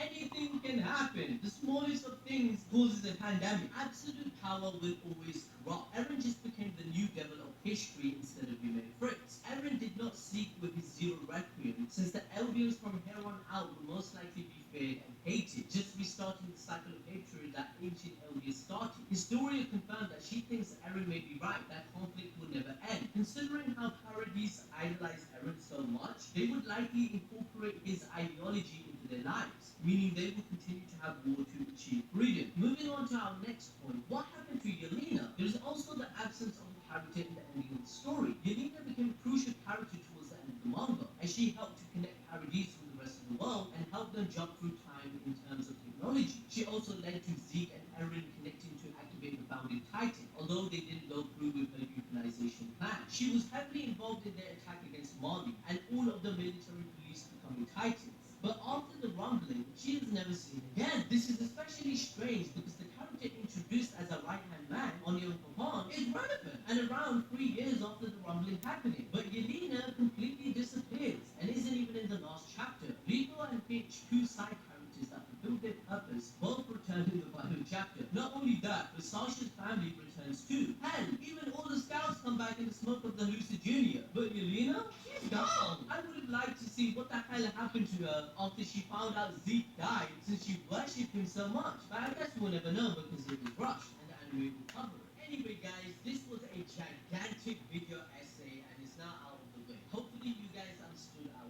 points. There was much more to say regarding even more plot points such as Ryan's character being rushed and how every character ended up anticlimactically ending with so many loose ends. This essay was going to be like even 20 minutes longer, but you know, I'm tired, Hunter's tired. We took a week to create this video. It ended up being 20,000 words on top of that. So please smash the like button, please support us, and I'm gonna guess that the anime is going to fix some of the points that we stated in this video. But now you understand why fans are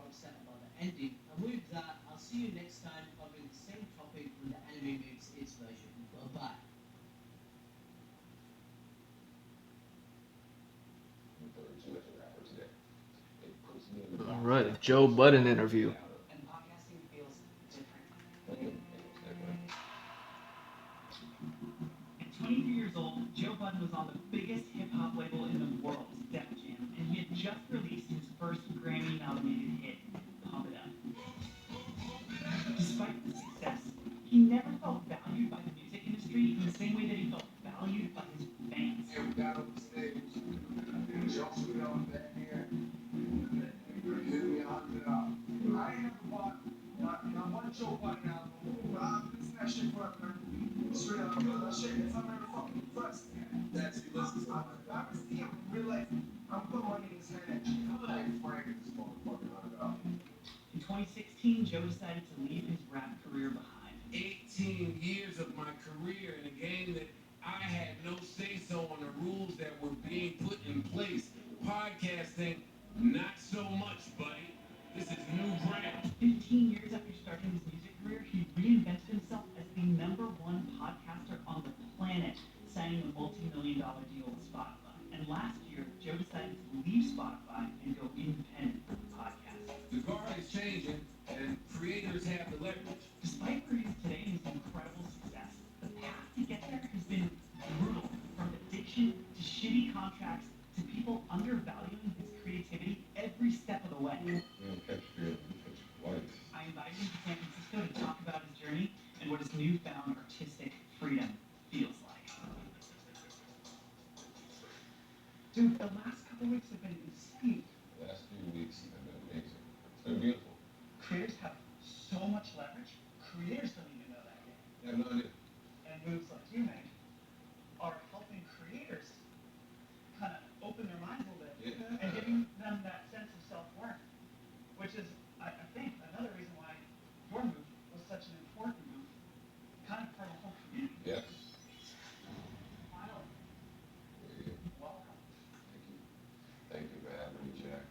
Thank you for your hospitality. Yeah, Thank you for this bottle on to the screen. I love it. like a glass. Yeah, it's safe. Yeah. Okay, I want to go way back with you. I want to start all the way back. How far back, Bert? I want to go back to, like, actually, first memory. What's your first, do you know your first memory? If I tell you anything, I'm a liar. Okay. I remember being in the crib. You remember being in a crib. Mm-hmm. What do you remember? Just being in a crib. I remember the blanket, and I faintly remember who I thought was a sitter or a nanny, but it wasn't a parent. And my mom told me that was the neighbor. That's my only memory of me in projects, Washington projects, and all.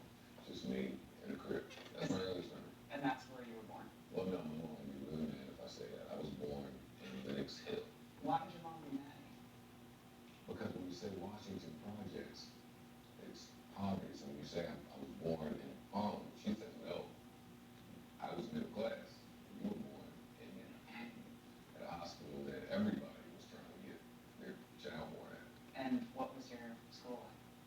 School back then was cool. Education. Boring.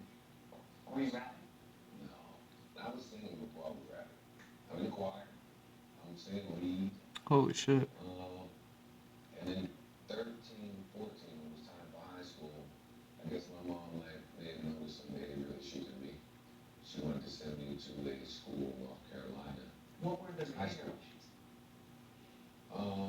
Drugs, burglaries, the streets. Just when you are a single mom and you can sense the streets have a strong hold on not just one of your kids, but both of your kids. So there we are now at 14. My mom says, I'm not going to send you to high school in Jersey City because that's going to be bad. So we go to Lawrenceburg, North Carolina, and what I learned is that this is a school for bad kids from all over the country. I learned how to be bad for real. What do you mean by that? Because I wasn't really bad when I got there. She sent you to school to get better, and you got worse. 1,000%. What did you do? What did you say you got? Well, there are no parents. There's no house that you have to go back in at a certain time. You can smell like the Cisco that you're drinking. Like you can just do what you want with no supervision. There was other kids singing. I started a singing group in that school, and I wrote. So try to sing Like what kind of, like a quartet? a quartet. And my roommate rapped, and I sung, and I wrote, and we was high. So when we were high, he would just start freestyling. I said, yeah, go ahead and do it, man. Because I don't rap. He said, so what? It's just something fun to do when you're high. I said, okay. And that's what we did.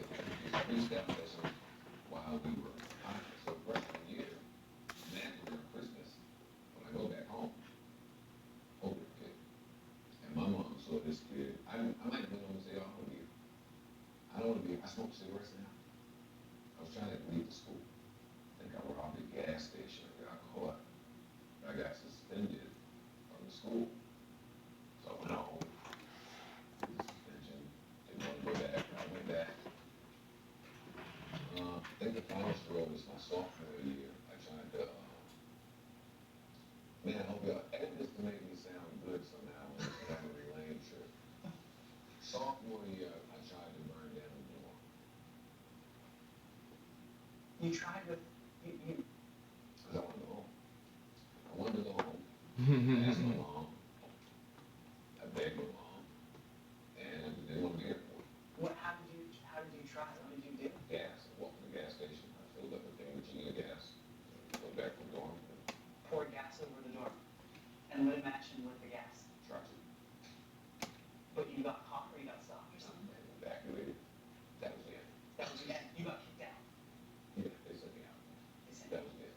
When I got back home in high school, when I was bored in high school, that didn't last long. I only stayed in there for maybe a few months. But lunchtime is when we would rap. So now Glowczewski's kid, who's new here, and at lunchtime, was rapping with the rappers. He's better than the rappers. you were better than the rappers. All of them. Every time I went, it was an event. I quickly learned that I needed more raps. I was running out of raps. So at this point, I was going to school just to write the raps. How old are you at this point? 60, Okay, so this is 96. This is 96, yeah. 96, I'm now driving around, well, being driven around by my guy Dill, to different cities in New Jersey to look for huddles of people that were rapping. you're driving around looking for huddles of rappers, and then you're hopping out of the car and you join the huddle and you rap with folks. Yes, cypher. We ciphered everywhere. Cypher. That's called That's cypher. called cypher. One day I would hit the cipher with nothing but metaphors. Your suit is blue like, and your jeans are, and I do this like, and I heard him like, and this like, and this like, and it was cool. And the next day it would be suicide. Nobody ever hit the ciphers in New Jersey with suicide raps. Ever. Suicide rap. Raps Suicide, about I'm saying suicide, but depression. Nobody ever gave them that in the cipher. And I even did a little bit of that. We got chased out of projects. You can't just hop in somebody's cipher and be nice. And did those ever see the light of day? Did those ever get published? Some of them. Those ones from 16 years old? Oh, yeah. One of them, this was my baby back then, it was called Gotta Watch My Back. I have a copy of it somewhere. I gave it to my therapist at the time, but she knew that I was broke. So you had a therapist I, at 16. I can't walk out of fucking school in North Carolina, Jack, and come home and not have a therapist. Yes. My mom wanted to get to the bottom of what was going on in my brain. She was amazing. She understood me in a way that other people did not. She understood me in a way that my parents maybe didn't at the time. Like, we kicked it, and I felt very comfortable in sharing with her. And she said, hey, man, I need to read one of your raps one day. I said, all right, cool. I've been killing the ciphers with this depression right here. I'll hand it to you just thinking that I thought she would be able to appreciate the artistry in it. She did. She just analyzed it. She analyzed it, and it was bad. She called my mom, it was code red. You got to give this guy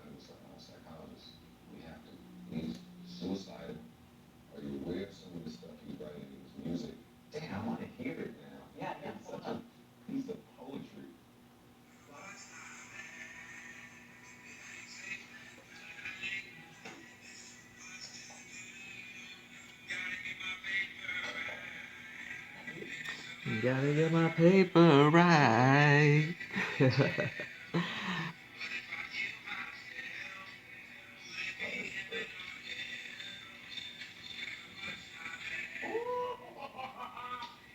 that boy was nice, man. Oh, yeah. Yeah. And I can't cope with no antidote. Two options. One is slit my wrist if this kid's left, or go to the precinct with a clip in my face. So I keep a cig in my lips. Shit is painful. Fuck suicide, done did too much dirt to know if I'ma be an angel. So help me God, try in my sleep, because you didn't pull me out of shark-infested waters to die on the beach. And it just continues this way.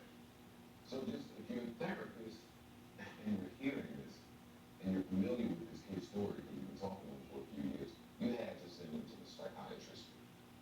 When you recite those lyrics back and you think about what you were going through back then, what would you tell your 16-year-old self?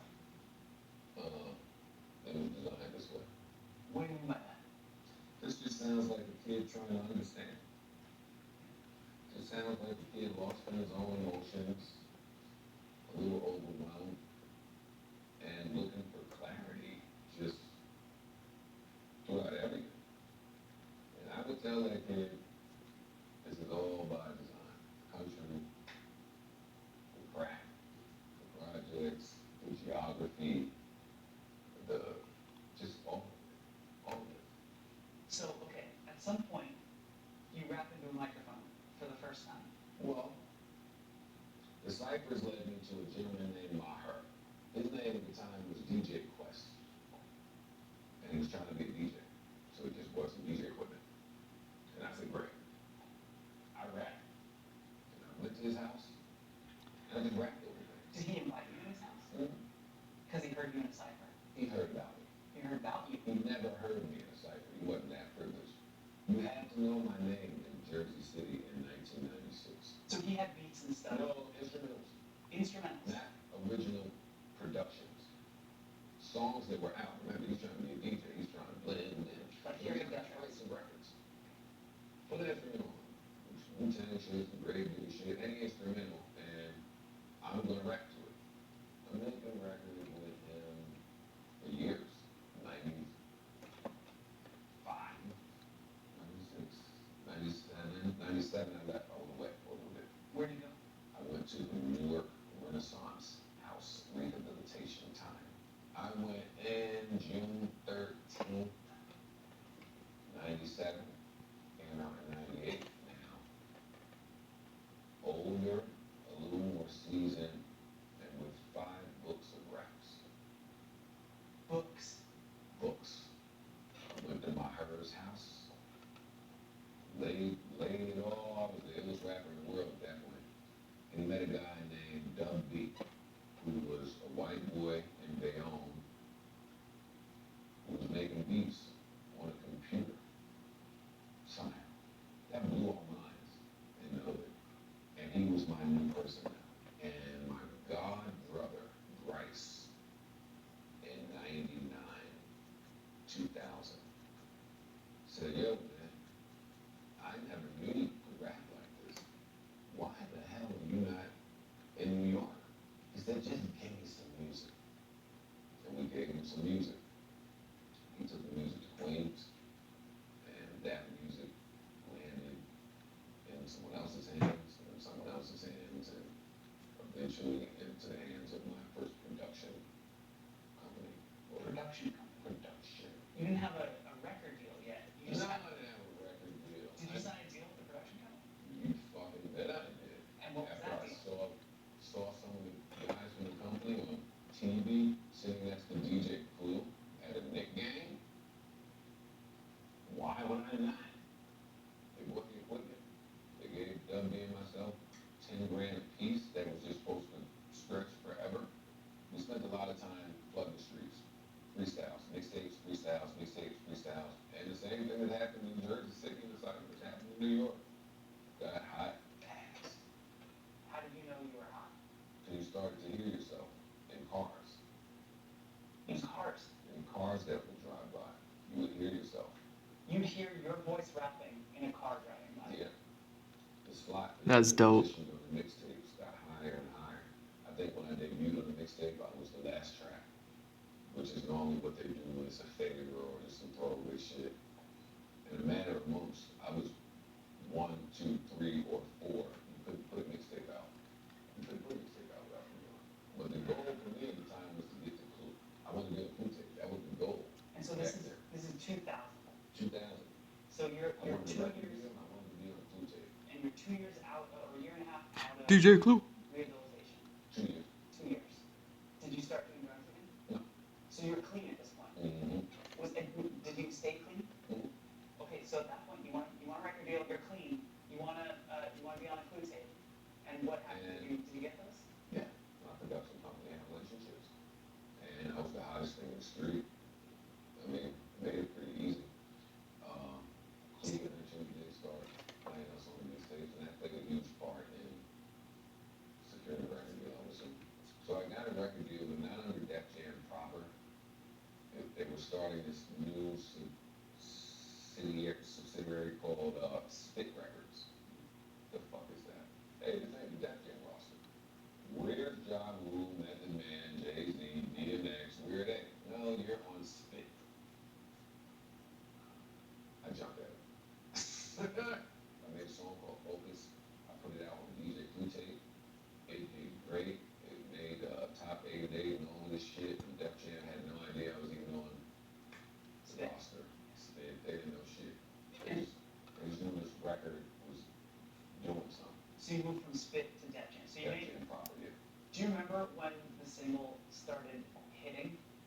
Pump It Up. Yeah. Pump It Up hit as soon as it played once. So you put it out, it hits, and how did you know that it was big? What happened? DJ knocked out on the radio 5 o'clock, rush hour traffic jam, and said, Def Jam, you missed the last one, but this is it. And he just kept it at for like 10 minutes on it. I heard that. We had to know what was happening. We'd have been a fool. And Def Jam did what they had to do. When the Grammys came, I didn't think I would. But they said Joe was nominated with Eminem, Ja Rule, 50 Cent, and Ludacris, or whoever the biggest acts were at the time. That's what I was nominated with. I was just flattered to be nominated. I called my mom. She was hyped, and we went. Because that's what you do as an artist. You nominated for your first Grammy, you bring your mom, and you go sit. And I went and sat, and that was when I learned that I hated award shows. What did you hate about it? Everything. Yeah. I hated the people. I hated having to get dressed. I hated the paparazzi, the smiling, the shaking of all these hands, the waiting in line like just to get in. Get the fuck out of here, man. You never went again. I did when they made me, but even then, that's a different Joe. I snuck McDonald's in at that point. Eating burgers. No, I wasn't vibing by the Grammy rules. You snuck McDonald's at the Yeah. Grammys. Yeah, I'm the only guy eating. Listen, what are you gonna kick me out? I'm not winning these anyway. I'm not here for none of this stupid shit. Had you done any radio yet at that point? Oh yeah, no, I did the Hot 97 morning show in 2004. Tracy Clarity at the time was the program director, or the head honcho at Hot 97. And she was real fly with me. She came to me and said, "Yeah, I thought on the radio." I said, "No." She said, "You should."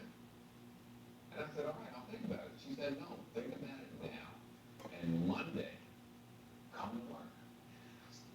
Seriously, I thought it was the wildest concept ever. And I called my mom and I told her, I said, "This is what this lady's saying to me. And I've never done this before." And You're 24. I'm getting nervous. Yeah, but I'm not making any money in rap. So, yeah, she was saying radio, but I heard steady check. What was the check? It was $250 a year. $250,000 a year to do radio at 24 years old. I was in heaven. I loved it. I went there that Monday. She got me a hotel Sunday night. I stayed in the city. I talked my nervousness out with my mom. And at 6 in the morning, I went in there. Why were you nervous? I've never done that before. It's a 4-hour block. You had 4 I hours. don't talk for 4 hours, but it's a 4-hour block. Did you have to plot it out? Do you know what you're going to talk about? I didn't know anything. I didn't know shit. I had never done it, no experience, no knowledge, and I was gonna learn on the fly. You liked it. No, I loved it. You loved it. Why did you like it so I was much? being Why did you love it? paid.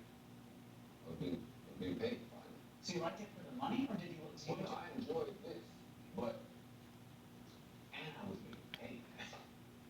So, Did the label know that you were doing this? yeah, they knew. They knew. And I mean, their presence in New York at that time, because of that radio gig, but maybe too much so, the label handed me was like, you can't do both. Why? You have to pick a career. You can't say you want to be a rapper and you want people to buy your music. If you are on New York radio every morning and you're that accessible, why would I buy you if I can turn the radio on and hear you for free? Do you agree with that? Huh? Do you agree with that? In retrospect, does that? No, no, no. But listen, I didn't agree with it then. I wasn't bold enough to challenge it. This is the president of my label. I know how this goes. You tell me if I stay over here, I can't be over here. I want to be over here, but I'm not getting paid over here. But fuck it. I left radio, back to rap. So you gave up $250 grand a year to make no money rapping.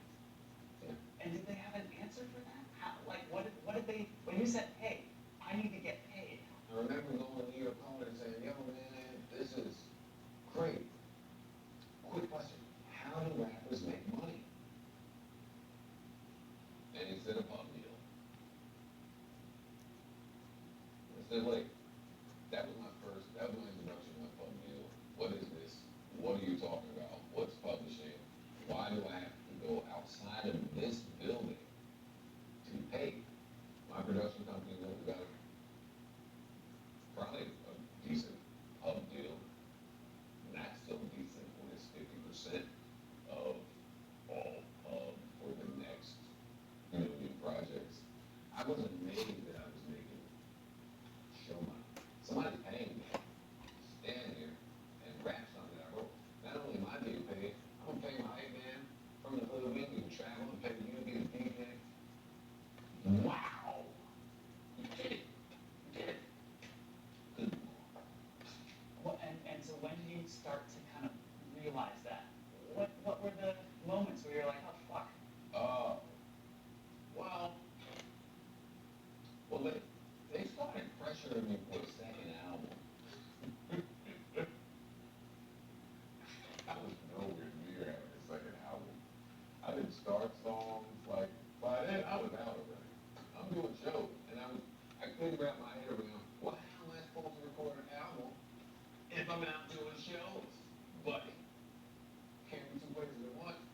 So yeah, me and Alan, they were doing all the exact shit they were supposed to. I was young and just had a couple of hours and doing what I wanted to do. And then Kevin and Leor and everybody that I had grown to love at that label left. Picked up, left. Whoa. Emergency. Because I just gone to scan my A&R and said, hey man, I want to leave this label. And somehow, at the time, he said to me, well, Joe, where the fuck do you think you're going to go? You're coming off a flop. Where do you think you're going? Wait, the first, Joe Budden wasn't a flop, but he got nominated for a Grammy. We're in 2021 talking. In 2003, going gold, just shy of gold, was considered a flop. They weren't. Gold is 500,000 records? 500,000 records. You were just shy of 500,000 records, and they were like, where are you going to go? Selling 500,000 records. 500,000 records. But again, at this time, I don't really know what was spent to make this. I know I made it with my very own producer that I found, and we made all these songs. It didn't cost nothing. I called him. He had a beat. We did it. We had 4 just Blaze beats. I mean, put whatever price you want on it. This album didn't cost very much to make. But we might have been a real big hole for whatever reason. I wasn't privy to that. So then how did you leave? Deal signed line. A lawyer. So you got a lawyer, I got a lawyer. and you said, I'm out. Give me out of all the deals. That Jen, they didn't want nothing to do with me so bad. They didn't ask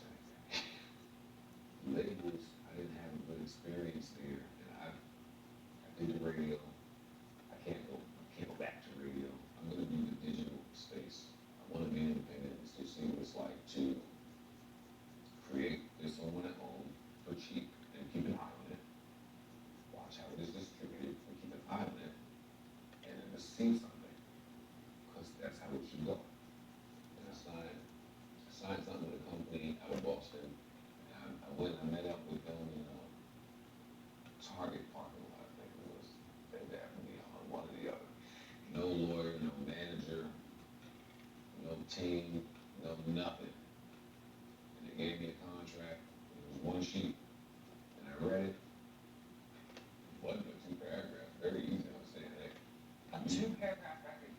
two paragraphs, we'll give you this amount of money, you give us that, and I said, it's a wash. So that's what we did. I read it, I signed it, they gave me the money, I gave the music. How much money? $100 grand, 100 grand. 75 grand, something like that. And it's since Two- 2008, 2009. Projects, 2009-ish. iPod's out. iPhone just came out. iTunes is at its heyday. Yeah, this should be a win, man. Yeah. This should be a win. And the projects were cool. They weren't, again, cutting corners. They weren't mixed. They weren't, it wasn't my best representation. But at that point, I was doing whatever I needed to do to get by. And then I learned that that one sheet that I signed, and this is my version of events, other people might have a different version. That one sheet was then plastered to like 90 other sheets, and a new contract was created that said I owed more hours. And my lawyers, my team of whoever was the president, the Target parking lot couldn't understand, couldn't believe what is this shit. And it was a big to do, a big hoopla, stoppage of work for Joe. But I didn't have the money to fight it. I didn't fight it. I just stopped the work. So you just stopped recording records for them. And you couldn't fight it. You couldn't get out of the contract. You stopped making records. Mhm. So you're like, I'm going to stop making records. And what were you I going was to in do? a job. Like, I'm not having a blast. This is no longer fun. The Dominican girlfriend is upset in the house, home ain't fun. I have roommates. The bills are late. Nothing is fun about this. I'm just running around saying I'm the best rapper. Who cares? The fans are laughing at you. You just put out another block. What do you sell? 13,000 copies of a fucking digital album? Wait, what is a digital album? You're not on a label? Get him out of here. And that was the perception of Joe Budden in 2000 and whatever year that was. I had some cool YouTube Joe Budden TV shit going on. That was hot, but I wouldn't be paid. You started uploading YouTube in like 2008, 07, 08. 7, 08. And some of those videos literally have like hundreds of thousands of views. Yeah. So you're putting out videos. So at what point did you start videotaping yourself? 2007. 2007, when I was trying to get away from my record label at the time, and I wasn't positioned very well in the music industry. I thought an advantage of mine, because I wasn't going off of image and gimmicks, and I wasn't really hiding my normal life of normalcy, that I could show it. I could put a camera on and highlight some of this stuff, and maybe I would be relatable to the everyday working man, the people that are not so fascinated by this glitz and glam and all this stuff that I'm not really fascinated with either.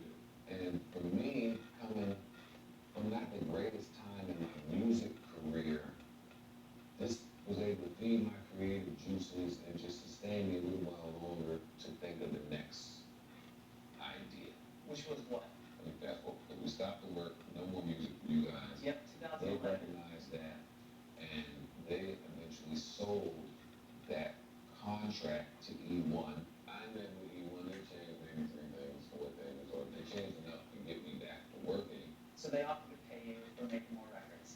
That's what they said. And you toured for what, another couple years? 2012, 2015, I think I put an EP out on E1 in between there, and that was the end of that. deal. So the deal ended. And in my brain, all right, but I should buy a house. And he probably tried to do some things to get out. And I went to E1 and said, all right, deal's up, it's time to do this deal right away. I waited all the way to the end. What do you got for me? I said, $250 all in.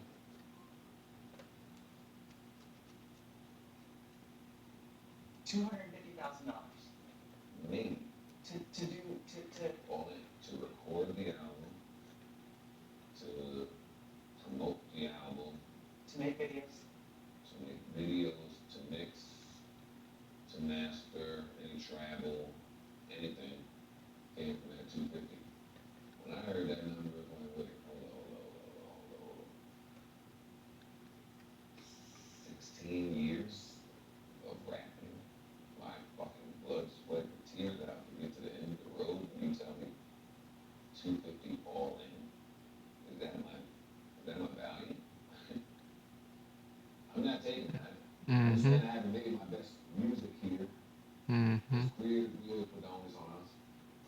But I'm gonna outperform it. I'm gonna show you that my best years are to come. I'll show you, buddy. Mm-hmm. Going over to Sony Red and see what they'll give me. I like some of the stuff Sony Red's got going on now. E1.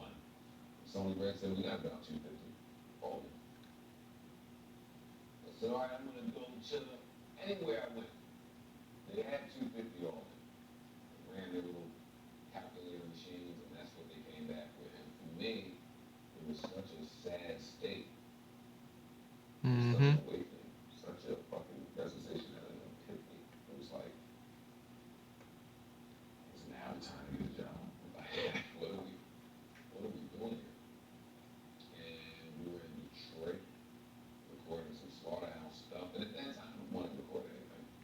I probably wasn't the happiest camp of the year, to be honest, when it came to recording music, because all I did was highlight the issues. But we're in Detroit, and we were having a conversation, me and my slaughterhouse brothers, and we were coming up with a top 50 rappers list, but we were rappers, so we were having like the rapper version of this, but we were literally placing people where we thought they should go. It was such an intense talk. Like, damn, I wish this type of talk could get out. Like, I wish this was the talk that people could hear. This is where the value is. Just people talking about, yeah. Talking about rap. And as an artist, putting these albums out, I was going to do these interviews, places, and you could tell when they didn't hear your stuff. You could tell when they just asked you what you all right, well, what inspired the name behind this? It never felt good. And toward the end, like, I think you could see it on me in these interviews. Like, I went because I had to, because somebody was invested, and I never wanted to be there, and most times it didn't go well. And at the end, I said, you know what? I'm not doing this anymore. So I started a podcast. And so then when you got into podcasting, it was 2015. What was the first episode? Who knows? A mess. First episode was me saying, what is a podcast and what is supposed to happen on it? Am I supposed to say my opinions on, like, musicians because I don't care?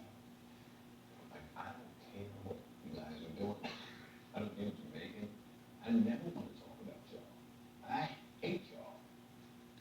That's probably what the podcast sounded like. And then it got to the point where people started listening and people really wanted my opinion. And I couldn't just keep saying, like I had been, yo, I don't care. I don't care. I don't care. And I'm not going to tell y'all what I really think, because I really think I'm nuts. And once I got out of that shell, and just got a little more comfortable in this new podcasting of just openly sharing, which I should be pretty good at, because I've openly shared throughout most of my career. It worked. In our first year, we maxed out at 50,000 listeners. 50,000 listeners in 1 year. Were you excited about that? No, Didn't feel big at all. felt like we were on to something. But my goal at the end of year one was, how do we turn this 50 to 100? And how did you Mm-hmm. get from 50 to 100? So that's 2015, 2016 rolls around. 2015, 2016, 2016, I'm on Damn, roll. he got 50,000. I'm And four months in. I'm at 25. I said he was very uninspired on his latest offering, and that his responsibility to hip hop was greater than hip hop here. Oh, you know what? I forgot to eat when I made that coffee, man. I'm kind of hungry. I might make a sandwich real quick. This shit is whack, and get this shit the fuck out of here and come back when you're inspired. That was the point. Who the fuck is this failure ass rapper? Just say, You know, let me you know, so that way we're not just like listening to other people's content, because this may get me in trouble. I'm always thinking about the YouTube upload that goes up, and if they ever find anything, or if anybody ever wants to say like, hey man, you just jacked my whole thing. I want to at least provide something of a commentary to say like, no, I'm providing commentary or something like that on the subject matter. But I do listen to these things because they feed my mind, and then my mind feeds, everything else that I do. So, I'm listening to him, and even though the numbers are different between him and I, as far as like, our professions and everything that we've done, like I'm seeing a lot of parallels between himself and myself, um, when it comes to just the professional worth, professional etiquette of, you know, people who, just professional etiquette of business and dealing with people. I mean, I don't think I'm saying anything crazy when I say like, everyone always talks about how much they hate their bosses or how much they hate their jobs or anything like that. Like, or there's the saying of love my job, hate my boss or something like that. And yeah, man, that's seems to be worldwide where, the whole point of business is to spend less and make more. So undervaluing people is just going to be a major side effect. And until it gets addressed, until it occurs to people in a way that can come to light, give it a word, give it a term or something like that, where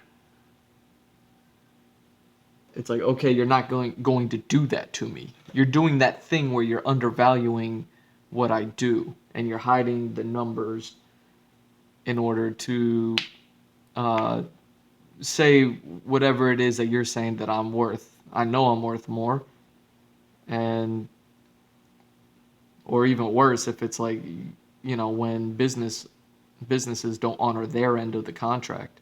That's something that I dealt with personally. Um, but yeah, I'm noticing a parallel, and now I'm not, I don't work for. He's talking about like $250,000 things, and I'm just talking about 40K a year. You know what I mean? So he's clearly making 6 times the money that I've ever made annually. But that's kind of the point of like if if we have a contract and I'm supposed to do A in order to get paid A, and we enter a contract, we go forward, and then business happens and years go by, and all the business does is honor contract A, but over the years my job became A, B, and C. It's like, well, I've been providing B and C for your company to make money, and I know that the money's being made because I've been here for years, I've known you for years, and now I see you moving differently. It's like, we need, you know what I mean? We got to discuss that. And it's like, nah, well, you signed a contract, this is what it is. And it's like, okay. But then it could even go like a step further, like I said, where they don't even honor the contract, where it's like, hey, you're going to get paid A, and here you are doing A, B, and C, and you're not getting paid for B and C.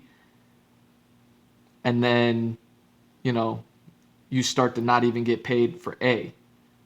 Now here you are, they just break their contract with you, and then you're left with nothing to do because these aren't like major companies or with proper HR or anything like that. You're just kind of SOL.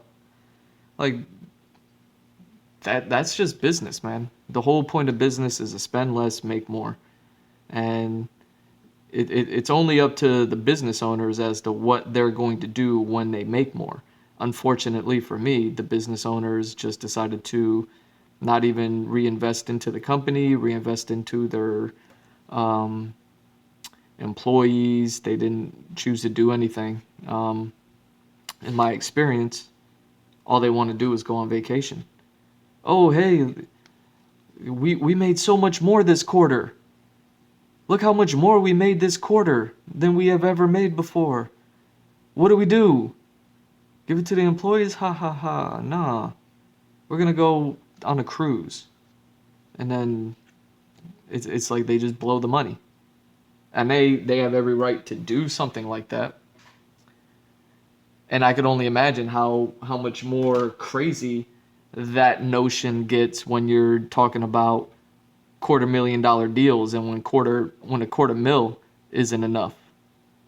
You know what I mean? Like, to me that sounds crazy, but I guess if you're bringing in 100 million and then in return they only want to give you $250,000, it's like you're only paying me 0.5% of a percentage of what it is I'm bringing to you.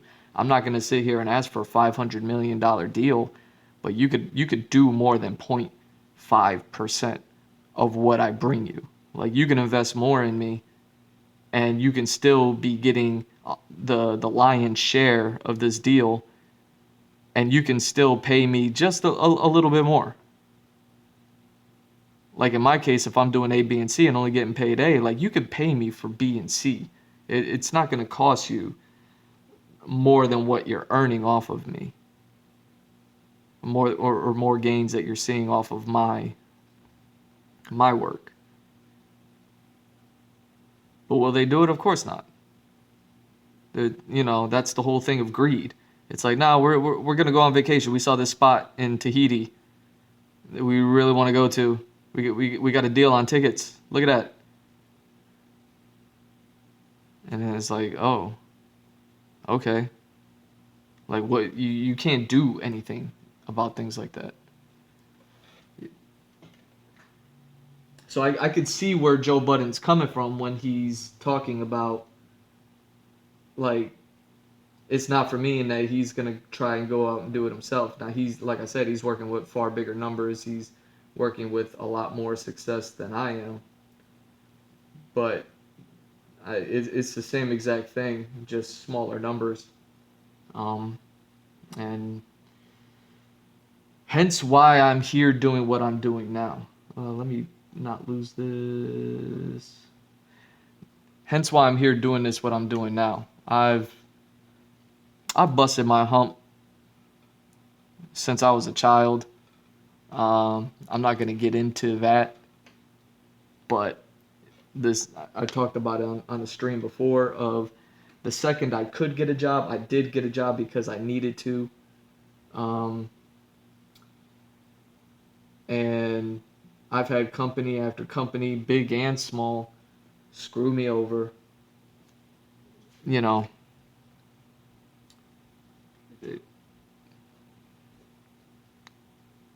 makes you wonder what makes a successful person, man. Because if I did everything that I am and they're just like, goodbye, it's like, okay, so what did the person who did get the job do? Like, in my head, I have to wonder, like, were they willing to take a bigger L than me? Like, if I'm doing A, B, and C and only getting paid A, and it's like, hey, it'd be nice to get paid at least A, B. You know what I mean?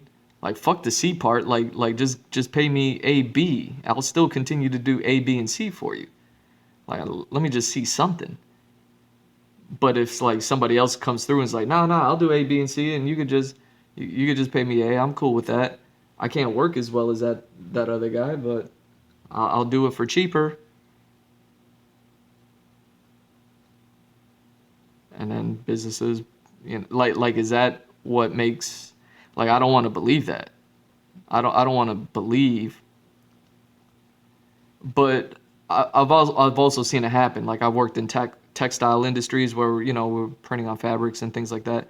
And I've seen companies, like, they'll buy the cheaper fabric. They'll sell a product, the product will be successful, and then they make all this money, and then they go and buy a cheaper product but try to sell the same item. Or buy a cheaper material but sell the same product. And then the product starts to lose money. And it's like, you fucking idiot, you didn't know? Or, oh, they got this item on sale because it's going to be discontinued. Let's buy it and let's sell this item. And it's like, well, it's going to be discontinued. It's not going to exist in a minute. So unless you're going to do something different and sell like a flash, do like some flash sale and be open about the material. Like, either way, like, it's just scummy all over. And yeah, I can see where he's coming from when he talks about these things. And it breaks my heart to sit here and admit that it was like, yeah, he's talking about quarter mil, and I'm talking about 4% of a mil or something. Maybe not even that. So yeah, he's talking 6 times the amount that I am, and it's just like I can only imagine that that's all the way up. That's all the way up the chain.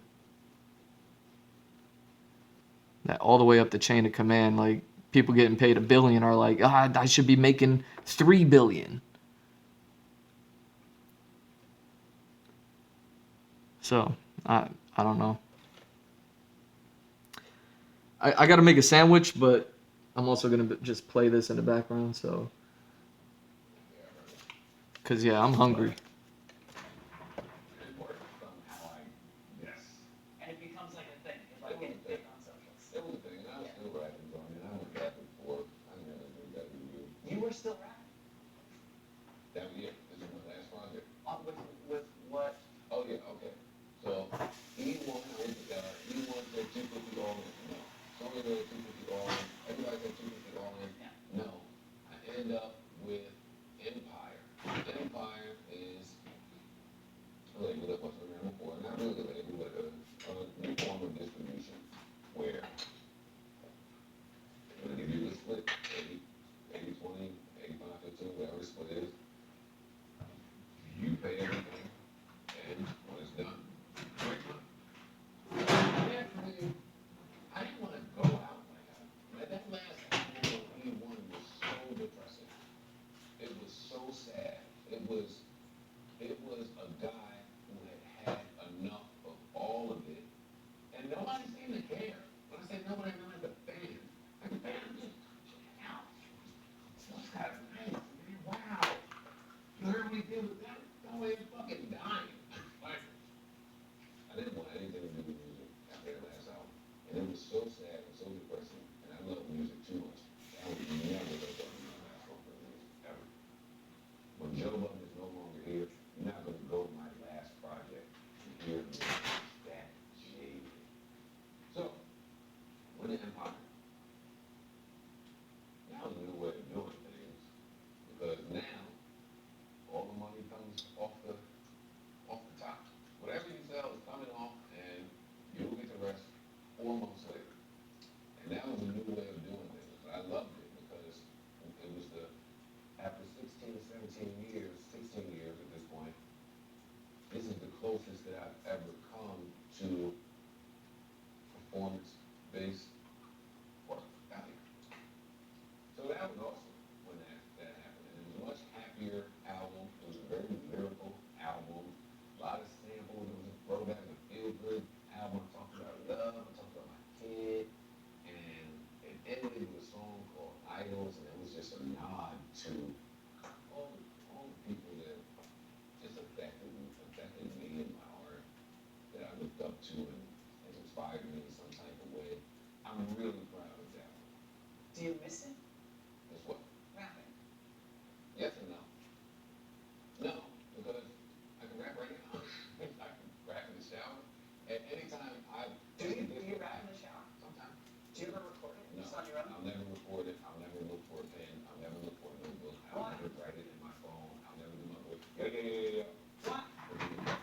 Because then you'll do it. And you do it. And you don't want to do it again? No, I don't wanna do it. Why? Why drop such a hard line? I guess I don't understand. Why are you, it's got, like, if you're thinking about it in the shower and you're still doing the brain gymnastics to write lyrics, like, aren't you ever tempted? Earlier you asked me what I would tell my 16-year-old self, and I told you. So now you're asking 40-year-old me, how can I be tempted if I know what I would tell my 16-year-old self. It's all fabricated. The design of it. Then how could I just marvel at the design? And how could I really say that I'm about fixing it if I'm complicit in it? And I am complicit if I'm participating. Do you think, and I'm not trying to get you to rap again. I will rap again, Jack. Okay. And when I do, it'll be the art in its truest form. It'll be rid of the evil. It'll be rid of the politics, the nastiness, the devils. It'll be rid of the ill-intentioned. It'll be rid of desperation. It will be rid of necessity, the need. It won't be because this is warranted and somebody's asking for it. It won't be because the streets need it. Somebody needs a collab. This rapper called. This award show is coming. No. Right now, rapping to you feels like being complicit in evil design. Now it's jail. All right, I'm back. Sorry about all that. I'm insulted almost. Today. Ate me a little bit. I'm referred to as a rapper today. It puts me in the box that I fought so hard to get out of. It comes with all of these stereotypes and stigmas and Oh, all right. Got the water. Let's get back to drawing, right? And podcasts. How you liking this picture? Is it coming along nice? Is it decent? Podcasting was a vehicle. The freedom was what was different. There are no rules. There's no playground set up. There's no gates. You can't tell me what's going on here like you did in music. This just got here. So we're going to freestyle the rules here and make them up as we see fit as we go. And none of y'all can really tell me anything about making up the rules here because it's a narrative. I need this space. In year two and a half-ish maybe, started getting some offers that were respectable, but added more than I had maybe made in rap, but still not enough. Offers from. Eventually mid-roll came to the table with 250. Fucking mid-roll had 250 for us. That damn 250 number, you can't escape it. They had 250, and we were this close to taking it. And Spotify called maybe a day after the mid-roll offer came in. And we said, you got the weekend, because we're signing a deal. And we flew out there, and we met up with a few people from Spotify. We had a meeting. It was the #1 podcast there. Number one podcast on Spotify. Yeah. And we just kind of watched us hold that position as more podcasts came. How did the actual, and you go into as much detail as you like, but how did the deal end? How did the Spotify deal actually finish? How did you start to get out of it? I didn't start it out. I finished it. You just finished the deal. I finished the contract. 2 years, and we finished the term. And you got to the There end was of a it. lot of things that happened during the course that made me and some of my associates look up and say, mental note there, red flag, we'll address this later. But that time never came to fruition. Did they want to move forward? I can't speak for them. I mean, in a statement, they said, we wanted to move forward with Joe. That's a public statement. You can't believe public statements from companies. There really was no negotiation between Spotify and myself. We never asked for anything, but it was time to ask. We slid across a piece of paper with 5 questions. How many people do we bring here? What is our retention rate? And we find very basic simple questions, none of which they answered. And sometimes no answer is an answer. I'm not gonna just stay somewhere if it ain't right. If it don't feel right, it's not about money, but if it don't feel right, it's not good to the soul. I'm not saying. Creation just gotta keep creating until you get it right. You have a very strong, it seems to me, you you have a very strong sense of self-worth. Thanks. Am I right? Do you? So, Yeah. it looks true. And that, I think, is something that is unique. I know a lot of artists who struggle with that sense of self-worth. Where does that come from for you? It's a good question. How do you define success? And for me, it was but never by any of the metrics that they did or any way that they did. I just defined it differently. What is the future for Joe Budden? What do you see in 2030? You talked about reverse engineering. Yeah, from 2030. From 2030. Everybody has to do business differently. So why? And what do you see? What are you working towards? Creator dominance. I'm working so that the scale is tipped in the right direction, the way it needs to be. And it's only but so many people is gonna fight that good fight. And I'm one of them. 2030 and every year up until then will be to just change some of this mess. Are you optimistic about what it will be like? Yeah, 1000%. What's different now? Well, nothing is different right now. Okay. It's the same right now. It feels a little different because we're making some progress. But that's smoke and mirrors.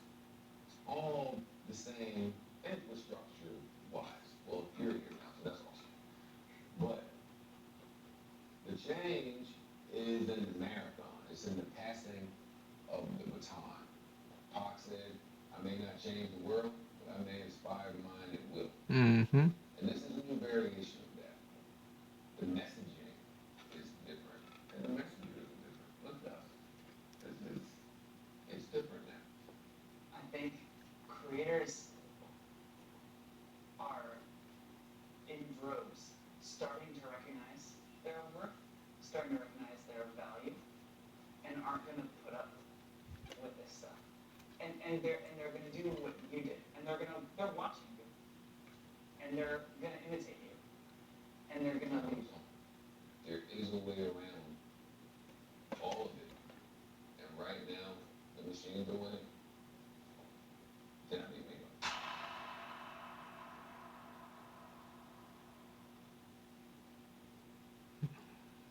Hell yeah.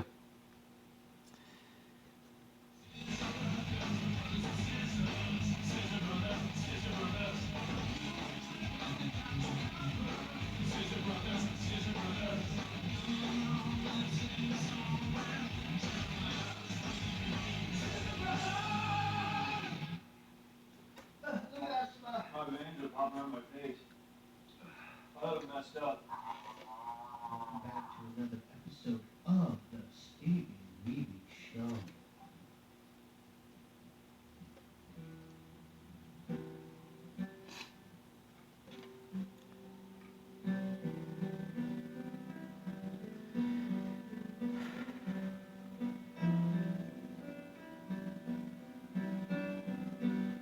What is this, Stevie Weeby, Annie Lederman pod?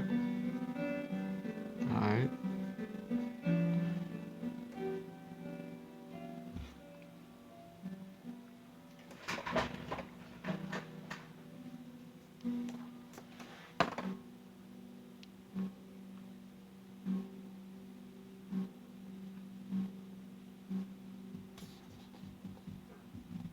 We have a very special guest tonight.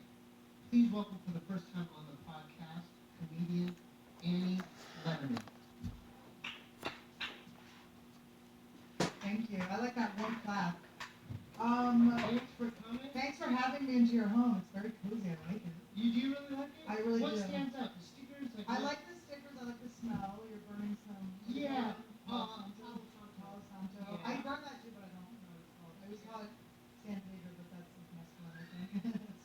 Yeah. It's giving me different. And then you mentioned this the skateboard. I like. Well, I can tell you're a skateboarder just by the stickers. Uh-huh. I like that there's a hand rest. That's for protection. There's a hand rest over there. Is that for protection? Yeah, just bring that out.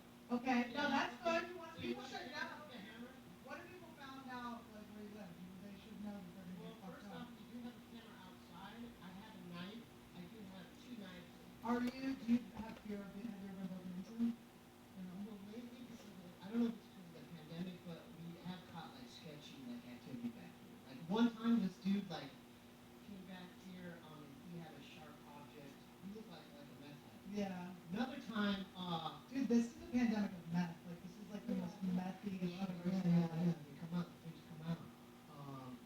Yeah, so you asked, but I'm not, whatever, man. If they come in, they come Did you in. chase them off? No, thank God I didn't open the door. Like I had a dog in here at the time, Right. and the dog was barking. Where did the dog go? That's a longer story. It's It's a lot. break up. My Okay. girl ended up taking it out. Yeah. That fucking bitch. No. The dog, She's a dog, good dog, person. dog, dog, dog. Yeah. But anyway, so Kirby was barking, but something told me like. Where's Stevie Weeby? But then when I did open Girl left him.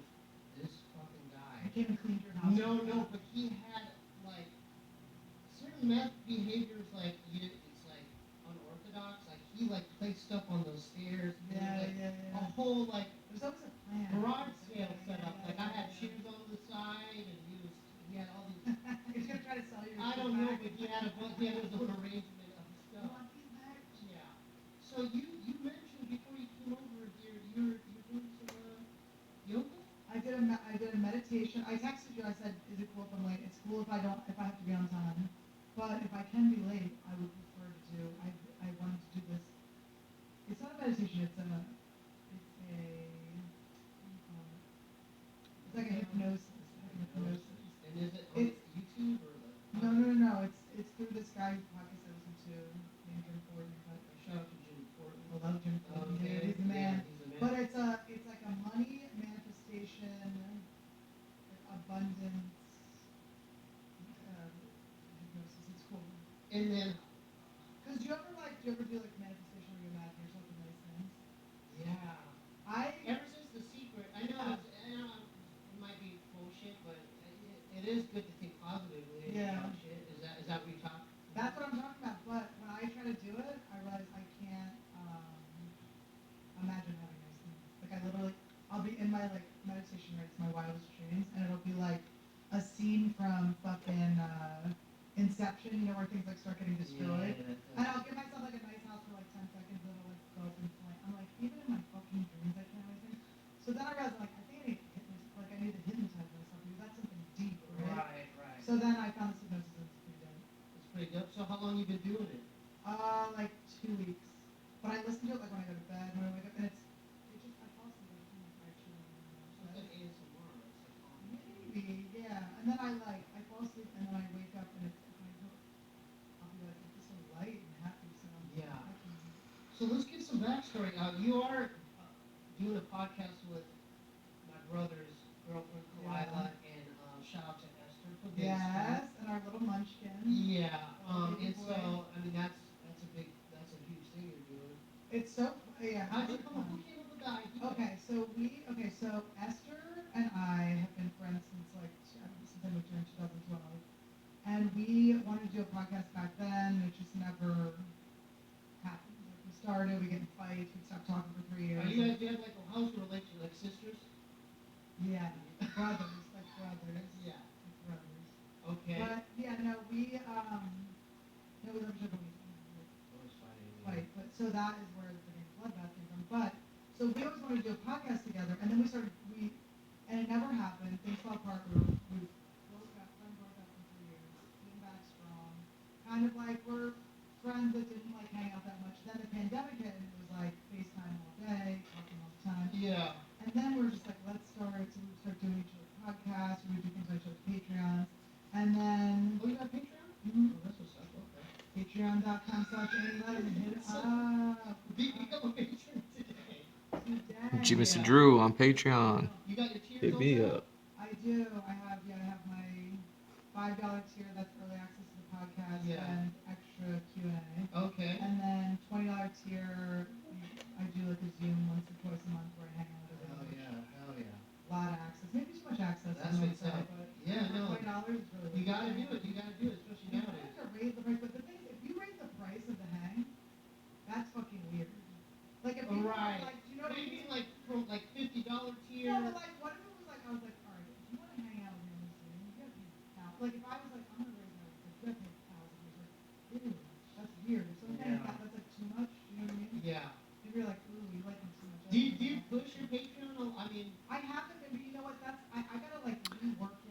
I push my Patreon every day. For a while, just because I get cluster headaches every 2 years. If you want commissions, if you like what you see in here, Headaches that I don't I'll gladly do commissions for you, your favorite characters, your own made up characters. That's what I be doing. I have your cluster headaches again. All right, get them and tell me that you're not bringing them up. So Also, how people often- are like, stop directing, stop looking at the camera. But how often how would you describe a cluster headache? Okay, A it's- normal headache. Cluster headache is debilitating side of your head. They're called suicide headaches. People kill themselves all the time with them. They're Jeez. the sharpest, worst pain that you could possibly have that just comes on immediately out of nowhere. Like all down my face, on my back. How often do you get these? Every 2 years I get them like 3 times a day for a month. And you're dying like, do you go to the same bathroom, Bobby? Oh, I do.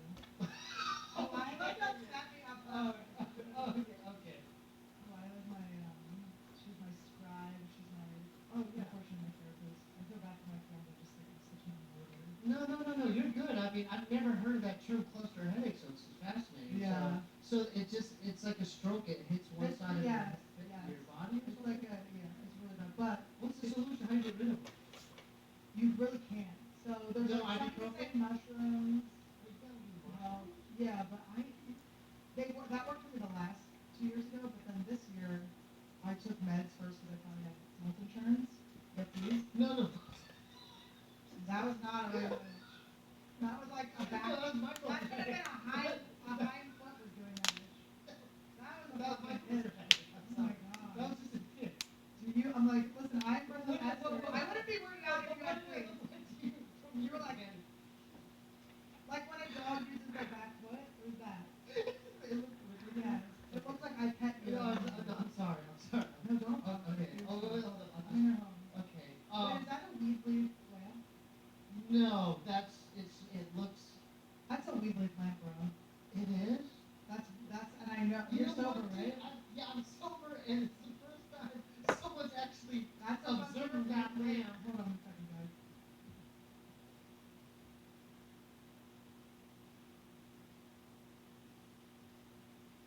Easy there, Andy. That's okay. Okay, this is the first time in the history of Stevie Weeby that Stevie Weeby. Where did they get into this? That she's digging into the lamp. That's weed. Can you guys Are see you there's no sure? light? Wait, in it. hold up. There's no light in it, so they can't get when the light hits. This is only one layer, so that's see through, and then this is dark. These are weed. Dude, how the 1, 2, wait, hold on. dude, how observant is it? 1, wait. You are observant as Yep, hell. 6. That's 7 leaves. That's 7. Yep. Right? Isn't it 7 leaves on the? You're the first person. A lot of other people have been in here. You're the first person that's ever brought that up. Are you struggling with sobriety? It's because you're fucking. Maybe mad. It's subconsciously- reminding you to fucking smoke weed all the time. Were you a pothead? Yes. Smoke blunts all day. Oh, you're a skater. I do love skaters. Yeah, I do love yeah. skaters a lot. You're the first. You don't have to put it back. You don't have to put it back. No, you're good. No, we have more of the interview to do. But you're the first person that's brought that up, and now I'm tripping out. Now I can never look at the. It's a fucking reason, and guys, I'm telling you again, the single layer is light, and that's a weird one. No one else has said that. I bet you there's fucking drugs all over this whole doing this, especially with all these things. There's probably mushrooms and all this. All of this is psychedelic. I knew you were gonna say psychedelic. In my mind. Wow. We look at this every So, day. I take it that you kind of dabbled into LSD and shrooms. Yes, Shrooms, I've done right? all those, but I'm Clinamazing Bill. That's what I was thinking. The Bill, W. Oh. That's just for the insiders. If you Yeah, get it. okay, gotcha. But I was like completely sober, but I mean, I consider I'm drinking sober. Yeah, like what do you drink beer? Never. Wine? Oh, okay, so you just, I quit drinking in 2009. you just smoke weed? Well, sometimes. Yeah, but shrooms, I mean. But weed is more of a problem. Weed and alcohol to me are. Alcohol, I'm not so so. powerful, it's so strong. Yeah, but it's also just like not a helpful tool for me anyway. Yeah. If I'm smoking weed, it's like to keep myself from succeeding. Yeah. And it's never enhanced any moment in my life ever. Are you a comedy store comic? Like, is that? Yeah, I guess so. I So mean, so you're a regular with that, like you guys. yeah, I'm a regular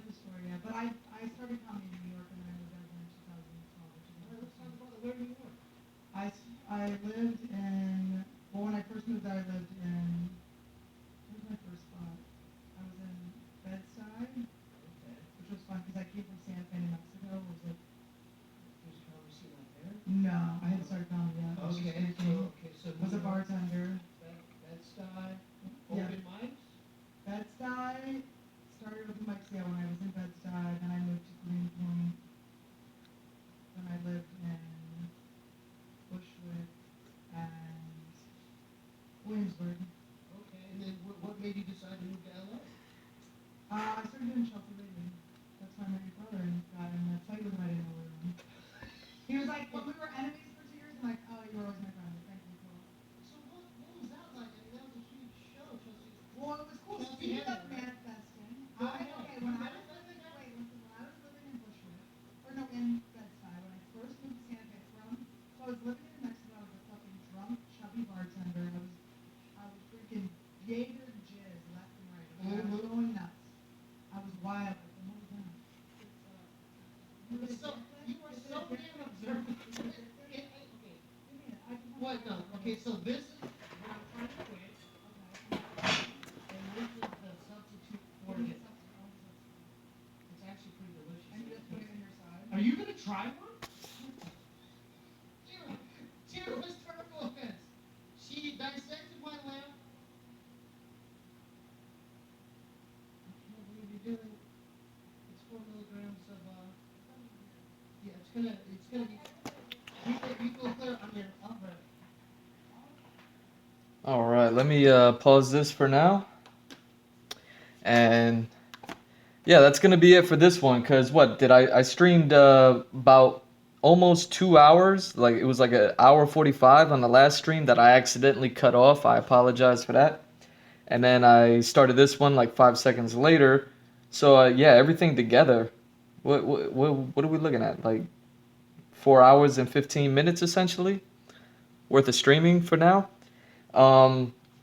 As I said in the last stream when I started that one, this all should have just been one stream, and this was all blank. It's been a while since I worked on a bigger piece. I mean, aside from the map, everything that I worked on has been 3x3, except for this one, which is 6x6, but it still wasn't like the full page. And then this one, which was done nearly a month ago, which covers the entire page, basically. It's been a minute since I've done a big piece of this one, but I fucking hate this picture. Some people liked it. I don't get it. This was the last time I did a 10x10, and it's the map, and I love it. Everyone loves it. It's great, but it's a map. You know what I mean? Like, I'm not used to maps, and the way that I look at these is like the detail. There's not much detail. Like it, you know what I mean? I guess it looks detailed for a map that you're looking at from a plane's perspective or something like that, or a spaceship's perspective. You know what I mean? But like, it's not. It's not up there with what I normally do and am comfortable with. I do a lot of these just so I could zoom through everything. I work everything small, but I do prefer to work at like 11x17, so that way I can get like a lot of detail in, but I need to get a lot of concept art out. So I do all these smaller pictures, and you can see how much detail goes into them. So you could only imagine how much detail goes into a larger picture. Like, even just look at this, which is like a 5x10, I believe. You know what I mean? I love this picture. I love how it came out. So yeah, that's why I always work smaller. But aside from that one that was just inking, the last time I worked on a big picture was this one. And that was over a month ago. Nearly almost 2 months ago. It's been almost 2 months. 1 month, 2 months. So 1 month I did that ink, and then 2 months ago, nearly 2 months ago, I did this one. And yeah, I mean, I love working in these larger sizes, but I also hate that it takes so much time to do them. Like, I know that these took like 13 hours to do. It's so worth it. I mean, it ends up being dope, so I like it regardless. But that's why I don't do it. I should probably ask if people would prefer that I do work on these larger pieces, and if they don't mind that it's going to take, a few streams to do, that it's going to take 13 hours, which means it's going to be like 6 episodes, rather than just working on something small and in a couple hours have something finished, a finished idea, a finished concept, where over here, even though this is still technically concept artwork that I'm doing, it's, you know, this is the actual work that I produce and how detailed it gets and things like that. So I mean, I should probably ask people how they feel and what they think I should do. Because I like to work like this, but I hate that I force people to watch me work on it for, you know, 6, 7 episodes, like that map. You know, I don't like to show the pencils or unfinished work, but if people are into that, I'll do it. You know what I mean? So I should probably like put a poll out there or something, and or just ask people. Cause yeah, this definitely shows off what I do a lot more than, you know, something this small. But even something this small, you can see the detail. You get what's going on. You know, even something like this, like you can see what's going on. But imagine if this picture was blown up to this scale, how much more I could have done it, or you know, I could have done it some justice. Anyways, that's gonna be the end of this stream. Uh, I talked about Falcon Winter Soldier in the last episode, and then we talked a little bit about Attack on Titan in this episode. Got a little silly, and yeah, man, I hope you guys enjoyed this. Anyone who's watching this, I hope that, you know, you love this shit, man. And I'm just gonna keep doing it, and always and forever. I am G Mr. Drew. That's at G Mr. Drew on all social media. You follow, like, and subscribe. I'm on Twitter, YouTube, Instagram, Patreon, obviously. And if you want to hire me or contact me, you can do that through my website, gmrdrew.art. Everything is on there. You can all the links and contact info. Or you could just hit me up, G Mr. Drew on Fiverr or Patreon. And I'm doing commissions regardless. On either one of those things, and the pricing is very similar, so it doesn't matter which one you want to do. Just Patreon is a monthly payment, and Fiverr is like a one-time payment. So yeah, if you're interested in receiving a commission work by me, or just want to hire me freelance for anything, hit me up. Let me know. I'm down. I'm down to draw anything and everything. So what else? Yeah, that's going to be it, man. I want to thank y'all for watching. This has been the Andrew Glowczewski Experience, episode 121B and 121A was the last episode that I accidentally cut off. So I'm going to split them up by A and B and just count them both as episode 121. And aside from that, yeah, man, I thank you. Love y'all. I'll be back. I'm going to watch Mortal Kombat, and then I'm going to come back and talk about that probably. All right, peace.